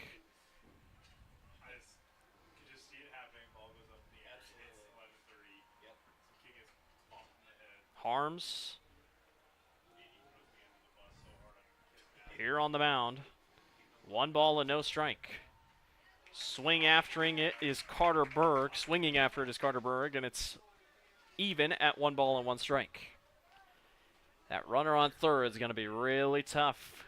Kind of very pesky in Harms' eyesight. 1-1 pitch. Misses. 2 balls and 1 strike. Need that second out, but really with that runner on third, anything can happen. Harms, 2-1 pitch. Grounded short. Throw home. They're going to get the runner at home. Out for out number 2. Huge play by Grinnell. No matter what, Heidman was going to take off, and Grinnell just got the right bounce, and they eliminate the runner in scoring position. Berg does get to first, but Carlisle does not score, and that is out for out number 2. That is huge. Right, that was a gutsy play. Tate was coming no matter what from third, and Grinnell took the chance of getting that tag out at home instead of the easy out at 1. It paid off for the Tigers. Cam Jorgensen up to bat. He'll swing that thing to third base. Throw over to first, and just like that, Grinnell gets out of the inning. Wow. Nice job by Grinnell's defense. Wow. We're going to the bottom of the 9th. 1 left on. 3-3. We'll see you in the bottom of the 9th. At Ramsey Weeks, it's the synergy of insurance and real estate that makes our local office vibrant. At Ramsey Weeks, our success depends on yours in buying or selling property, in insuring your car, home, farm, or business. In your time of need, our success depends on yours. Ramsey Weeks Insurance and Ramsey Weeks Real Estate, 715 5th Avenue, Grinnell. We're helping build your dreams at the Proline Building Company. Quality that you can trust in every building we construct. Proline is the place to know. We're committed to helping your dreams grow. We're helping build. All right, jumping back out of commercial here so we don't miss a thing. Shout out Proline, one of our sponsors here. Poly Eyes, Grinnell Mutual, Ramsey Weeks, Latitude Signs, Proline. West Finch, Mayflower, Dairy Barn. Thanks to all of our sponsors. Brent Nichols State Farm sponsoring the innings. Owen Johnson, Easton Edelin in the box. Owen Johnson are on the mound, and he throws a strike. Owen started to figure things out, Dave, in that last half inning. 0-1 pitch. Edelin swings through and misses. Strike 2. Owen's going to try to make quick work here. And he's going quick. He's not waiting. No balls, 2 strikes. Pitch on the way by Johnson. And Edelin fouls it back for a Cirques Financial foul ball. Yeah, you're not kidding. This pitcher's working fast. Should be 1 ball, 2 strikes? I'm not sure. In there anyway, and Michelle's just a strikeout. We don't give the sponsors for the road teams, but that's a strikeout. And Grinnell quickly already down 1 out. And Josh Ringler will step up to bat. So Brady Kaufman is set to come up here for Grinnell, but Josh Ringler will step into the box. He had a hit up the middle last time up. First pitch to Ringler is low for Johnson. Yeah, hit by a pitch earlier. that'll work too here. Johnson immediately when he threw that last pitch, he said, we got to change that ball. So they're switching out the baseball here.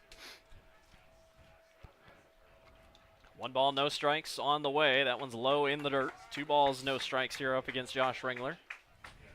I thank everyone for watching tonight, whether on YouTube or on our Tiger Sports Network radio. Blake Walker, Dave Van Carpernel with you here tonight from Newton High School. 2 balls, no strikes here. Winners off to the district championship game. That one low, but catches the zone for strike 1. I tell you what. It's a ball game. Yeah, it's a ball game. It is. Everybody's getting their money's worth here tonight. 2-1 pitch to Ringler, and Ringler goes down and swings for it. 2-2 is the count.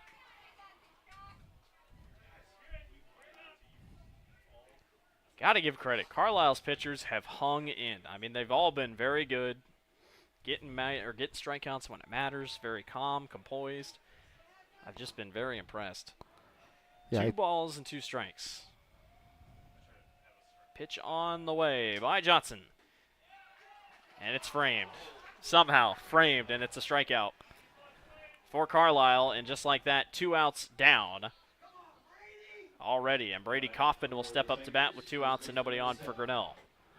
Yeah, you were talking about the Carlisle pitchers. I did talk to my friend in Carlisle, and she was saying they were pretty confident in all their guys, top to bottom, and they've shown that to be true. First pitch to Kaufman, catches the outside corner for strike 1. Now Owens throwing strikes. Johnson is locked in here, and he wants to go quick. No balls, 1 strike by Johnson. And that was a strike before, but now it's a ball, so 1 ball and 1 strike.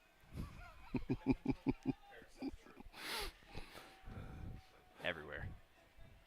Counts even, 1-1 on the way to Kaufman. Brady goes down to swing for it and misses. And just like that, 1 ball and 2 strikes here. Carlisle's trying to make quick work of this half inning and send this thing to the 10th.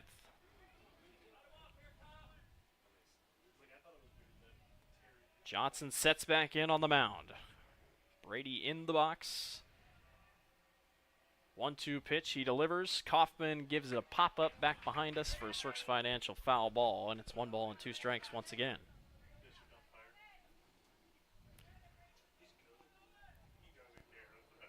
Brady will settle back in with 2 outs and nobody on here.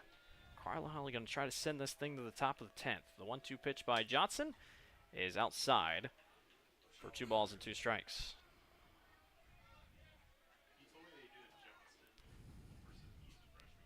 I'm going to check. There's no way Pella and Winterset isn't over, and it is over. Pella defeats Winterset 10-7 is your score. So wow. The Dutch are on to the district championship where they await the winner of this one, Carlisle and Grinnell. 2 balls and 2 strikes. Owen Johnson will step off the mound here. Fatigue's got to be setting in for these guys. It's been a long day as it is, a hot day if you've been working outside. 2-2. Upstairs, 3-2. Brady's going to stay patient. Count is full. Cole Blackford is on deck for the Tigers. Brady back in the box. Couple check swings. Johnson settles in on the mound. The full count pitch by Johnson. Brady fouls it back into the net. Good job fighting that off. Yep. Good job fighting that off. Yeah, you were talking about the fatigue. We're tired up here in the booth. Yeah, it's been a long day for us, too. It has been a long day. It's been a very long day. It'll all be worth it here if we can win this puppy. 3 balls and 2 strikes with 2 outs and nobody on. The 3-2 pitch by Johnson is low, and that's a walk. And Brady, with authority, tosses that bat aside and says, I'll take my base. And it brings up Cole Blackford up to bat here with 2 outs. Grinnell's going to need some magic here. Try to walk it off in this half inning.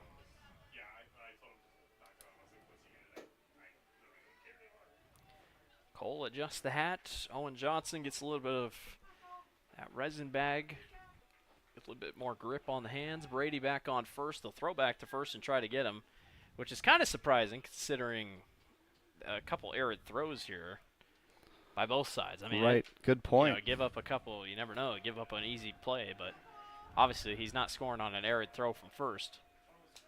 First pitch to Blackford, and Blackford swings hard and misses for strike one. Yeah, that's a good point. Both teams have kind of gotten bit by those, and but they're still trying to hold him on over there.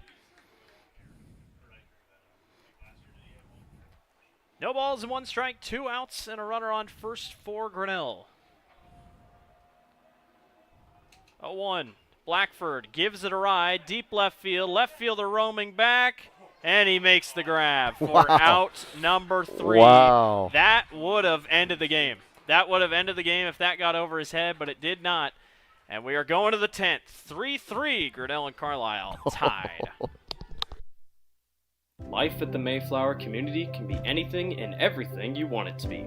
From their first-class facilities featuring traditional apartments, patio homes, and the newly added water tower apartments for independent living, to the healthcare services including assisted living, healthcare center or rehab, complemented with food service options, exercise areas, administrative and nursing staff support, and the beautiful campus scenery. Visit today or give us a call and you will find out quickly that the Mayflower community is a place to call home. Welcome back to the Tiger Sports Network. Blake Walker, Dave Van Coppernoll with you here as we are on to the 10th. Carlisle and Grinnell. The game that wouldn't end. Well, it's not that long, but it's definitely long considering you only go 7 innings in a normal game. How ironic, it's my first night running everything up here, and how ironic I had to move everything from Grinnell to Newton. It's like the universe just wanted to throw everything at me today, but Well, I'll tell you what your dad told me the other night when you were in the booth. He said you can handle anything. Well, and that was tested tonight, and you did extremely well under a lot of adversity. I hope my dad's enjoying vacation in San Antonio. I'm surprised. He's probably asleep. There's no way they're still up. I'm sure they got something going on at 6 a.m. in the morning tomorrow, but what a fun night as we're off and running at the top of the 10th. This is, I believe, Hayden Mowinkle. Yes, it is, up to bat. And Camden Harms is on the mound here. 1 ball, no strikes. That one misses outside. Harms, 1-0 pitch. That one's popped foul to left field by Mowinkle, and the count will go even at 1 ball and 1 strike.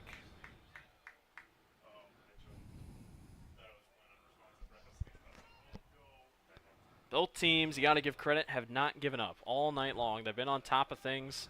1-1 pitch. Mowinkle chopped right to Brady Kaufman, and he catches it on the hop and steps onto first base for out number 1. Nice play by Brady. That's 1 out down. Yeah, that was a nice job. Get in front of it. He dropped down to 1 knee, got his body in front of it just to make sure nothing squirts through there, fields it cleanly, and gets the play at first.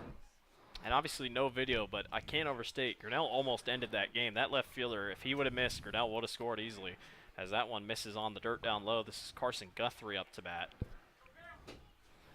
This has been a game of inches, and we say that for football, but it truly has been. It's been a game of inches for both these two teams. Just kind of how it's gone. 1-0 pitch. Guthrie pops it high. Infield. Shortstop underneath of it and makes the grab for out number 2. Nice job by Blackford, and just like that, that's 2 quick outs. Dave, it's getting to the point where, both teams, they're just kind of slogging through. You're just hoping for something, but the bats have just gone quiet, and you're just like, someone's going to make a mistake or something. Yeah, just looking for some kind of spark, some kind of break that you can take advantage of. Isaac Burke up to bat, and that pitch misses low.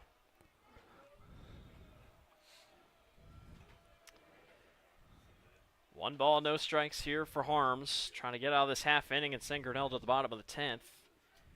1-0. Misses out and away. 2 balls and no strikes. 6 hits apiece for both teams. 4 errors for Carlisle.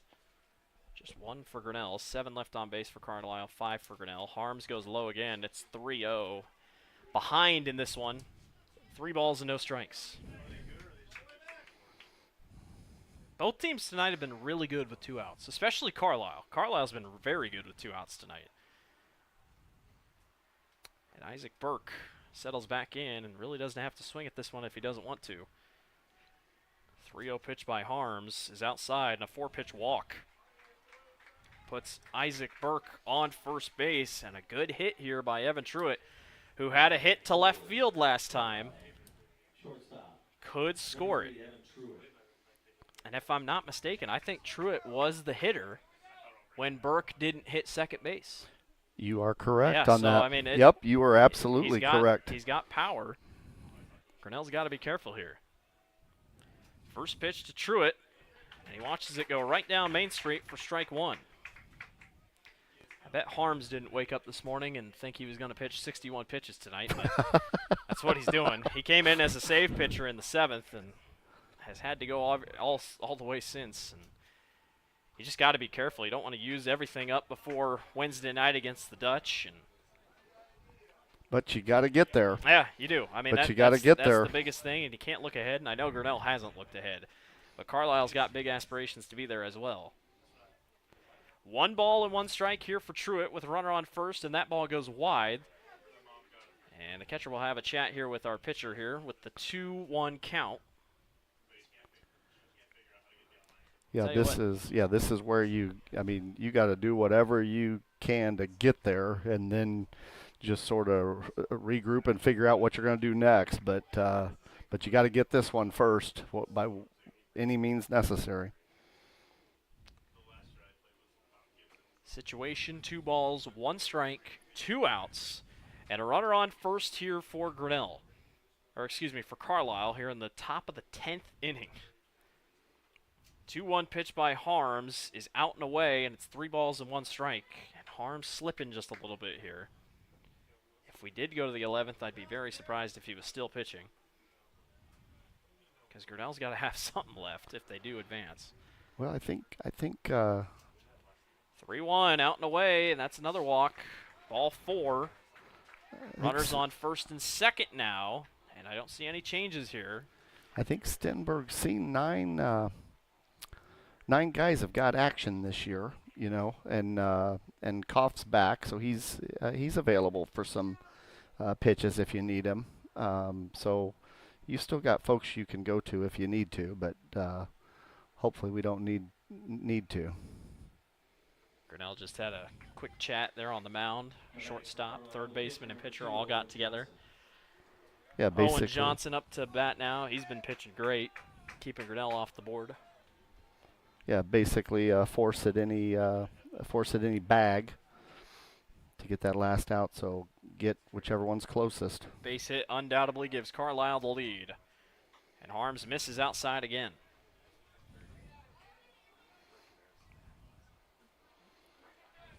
Yeah, so both teams have just hung in all night long. It's got to pay off for somebody. Harms trying to get out of this half inning and send us to the bottom of the 10th. And Harms just continues to miss outside. 2 balls and no strikes. And if anything, Harms, you don't want to throw a lob just inside, but just to get something and maybe get a pop fly or whatever. Dangerous territory here for the Tigers. Runners on first and second with 2 outs. The 2-0 pitch is right down the middle. Good response by Harms to grab his first strike of the at-bat. Nice spot for that, too. Low and away again. That's the spot Blue's been given pretty consistently all night long. 2-1 pitch by Harms. And that is foul down the right field line. Cirques Financial foul ball, and the count is even at 2-2. Harms is 1 pitch away from getting us out of here and headed to the bottom of the 10th.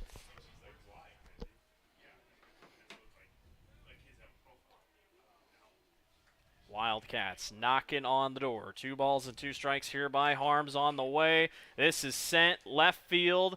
Shallow left field. Left fielder's underneath of it and makes the grab for out number 3. Nice job, Easton. We are going to the bottom of the 10th. You heard that right. Bottom of the 10th. Grinnell and Carlisle tied at 3. We'll be back. Hey there, I'm Joey Pollyi, 3rd generation owner of Pollyi's in Grinnell. Since 1957, we've been serving you the flavors you savor. Dine in, carry out, or pick up our frozen pizzas for a night in. Our promise to you? Everything is made from scratch, and we only use the freshest ingredients, guaranteed. Plus, get your kids signed up for our Pags Pals program to get free pizza and shirts. Visit polyeisgrinnellia.com or ask your server how to sign up. See you soon at Polyeis Pizza Grinnell on 5th Ave between Main and Broad Street. Every sunrise offers new opportunities to dream big or to take that next small step. Every sunrise is another chance to build on the one before or to start with a clean slate. Because every sunrise is tomorrow's promise made real. And Grinnell Mutual is tomorrow's promise protected. Trust in tomorrow and contact a Grinnell Mutual agent today. Welcome back to the Tiger Sports Network. Blake Walker, Dave Van Coppernell with you here. Still going. Bottom of the 10th inning. Grinnell and Carlisle tied at 3 apiece. We've run out of room on the Newton scoreboard as it only goes to 9 innings. No, it only goes to 10 innings, excuse me. So actually we're not out of room yet, but if we go one more inning, or if we end this half inning and still don't score, we're going to run out of room on the scoreboard. But one of these teams will play Wednesday night against the Pella Dutch for a chance to go to the 3A state tournament. What a game. What a game it has been. I mean, both teams are so deserving. Carlisle, obviously not the year they've wanted, 12-21. But, man, I then go back, you know, Grinnell lost to Carlisle literally 2 months ago on the date, May 15th. So, you know, it's just kind of been one of those seasons. Grinnell picked things up. Carlisle kind of dropped off, but the Wildcats have come to play. It's the postseason. We've seen so many upsets already this postseason down in 1A and 2A. No surprise that everybody comes to play. And we got Brooks Vosberg up to bat here for Grinnell in the bottom of the 10th. Owen Johnson is still pitching. You're at that point where you just can't keep throwing out pitchers. I mean, you got to think about Wednesday. But shout out to both Grinnell and Pella as the host, as that one swings back and fouls, getting their games in, knowing how important it was that they didn't play 2 days in a row, unlike Wahlert Catholic, Clear Creek Amana, Solon, and somebody else. I can't remember off the top of my head. It is Clear Creek Amana, or Wahlert, Mount Vernon, Solon, Clear Creek Amana. They'll all play tomorrow. That one's fouled into the net, and quickly, no balls and 2 strikes here for Brooks Vosberg. That's the thing. These last couple innings have just been quick. I mean, they're just, both teams really can't get anything going, and they're just kind of sitting and waiting, and not a ton working here. Brooks had that double in the first inning. It'd be a nice time for something like that right here. Yeah, could use it. That's the one that scored Koff in the first.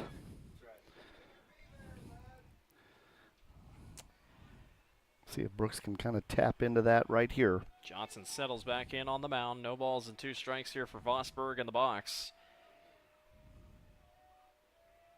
And Vosberg calls time and steps out. There you go. Derek Doty, Carson Penich in next up. No matter what happens here, the 0-2 pitch by Johnson. Swing and a miss, strike 3. Johnson has really stepped up. I mean, he's throwing strikes, doing a good job hanging in there, just like Carlisle's done all night long. Derek Doty will step up to bat now for the Tigers with 1 out and nobody on.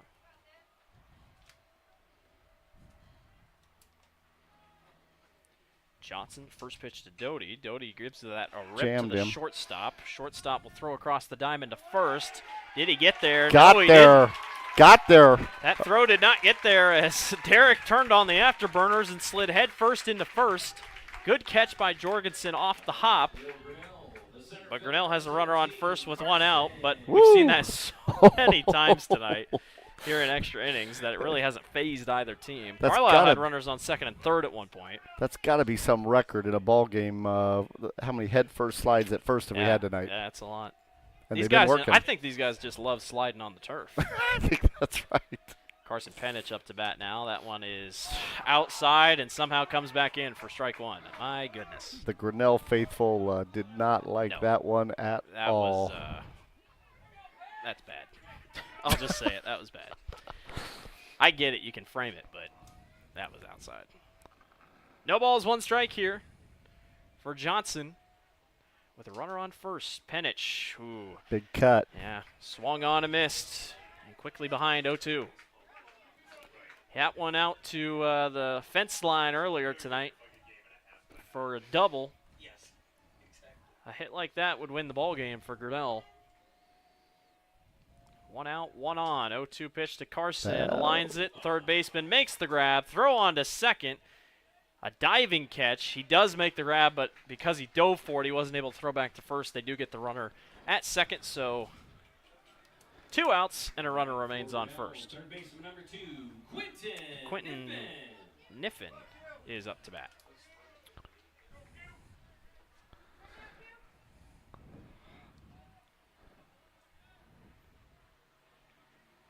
It's just kind of how these extra innings have gone. Nobody can just get grinding. an advantage. Yeah, just grinding. Nobody truly can get an advantage. It's just kind of one of those things. 2 outs and a runner on first. First pitch to Niffen is low in the dirt. 4-1. And I tell you, this whole crowd, nobody is left. For good reason, but nobody has decided to go home. They're here all night. We're 3 hours and 5 minutes into our stream. It's been a long one. 1 ball and no strikes, 2 outs. And that one's right down the middle. Niffen just didn't swing. And it's 1-1.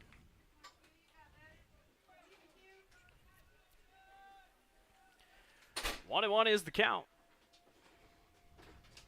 Niffen down low in the dirt. There you go. Carson took off to second, so he's in scoring position with 2 outs. There you go. And you got to believe he's going to be just running. Yeah, you just go when you get a chance. He's going. 2 balls, 1 strike here for Niffen with a runner on second for Grinnell. Watch him at. There you that one go. gets away from the There you catcher. go. Carson Penich will go from second to third. Grinnell's got one on third, There and you go. the count is 3-1. There you go.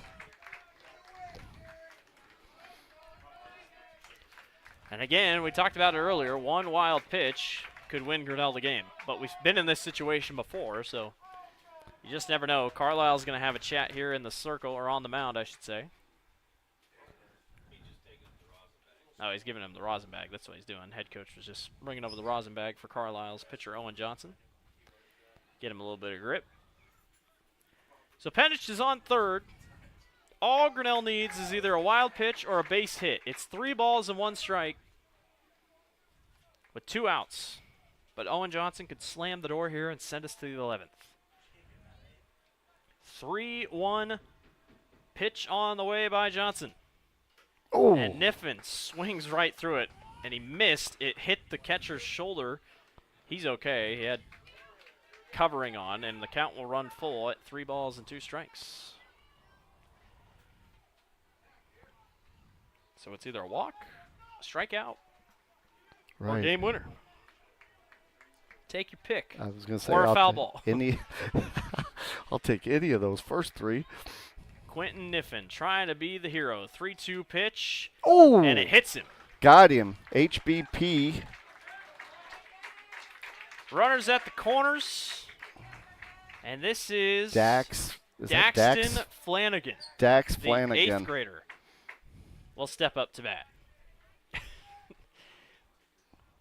Welcome to high school baseball, Daxton. Well, he has got a lot of played, time yep. early. He's Yep, played, he got a lot of time early. Started 13 games. He has 7 hits, one of which was a double. The rest are singles. 1 RBI. He's going to try to make that 2. 219 batting average. And the 8th grader is going to try to send Grinnell to the district championship game. With a runner on third and 2 outs, this is Daxton Flanagan. Flanagan hacks right through it, swings for big strike cut. 1. Yeah, Dax got a lot of time early when Koff was out. So a lefty batter, lefty throws left, bats left, played first. Runner goes from first to second. Carlisle won't care. 0-1 pitch. Flanagan swings through and misses for strike 2, and already Grinnell's down 0-2. No balls, 2 strikes, 2 outs here for Flanagan. Come Owen on. Johnson on the mound. Come on, Trying Dax. to send this thing to the 11th. 0-2 pitch by Johnson. Upstairs, that's gets over. away from the Game catcher. over. That's going to win the ball Tigers game. win. Carson 10 Penich is in. walks it in, and Grinnell is on to the district final against Pella.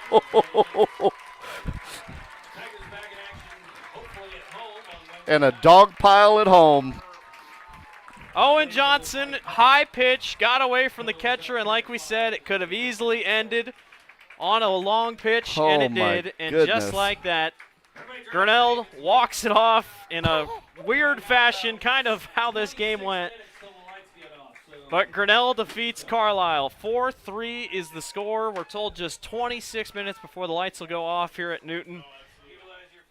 Dave, what a win. Man. I mean, it was a gutsy win for Grinnell, but they get the job done on a walk-off wild pitch, and they just didn't quit. And I give all the credits in the world to Carlisle. I mean, just a phenomenal baseball team all across the board. They should be proud of what they've done. They'll finish the year at 12-22, but Grinnell, it's survive and advance. I mean, that's literally all it is. And Grinnell, once again, will have a date with the Pella Dutch on Wednesday at 7 o'clock, hopefully at Grinnell High School. Hopefully the field clears up and everything else. But, boy, Grinnell has a chance. Wasn't pretty.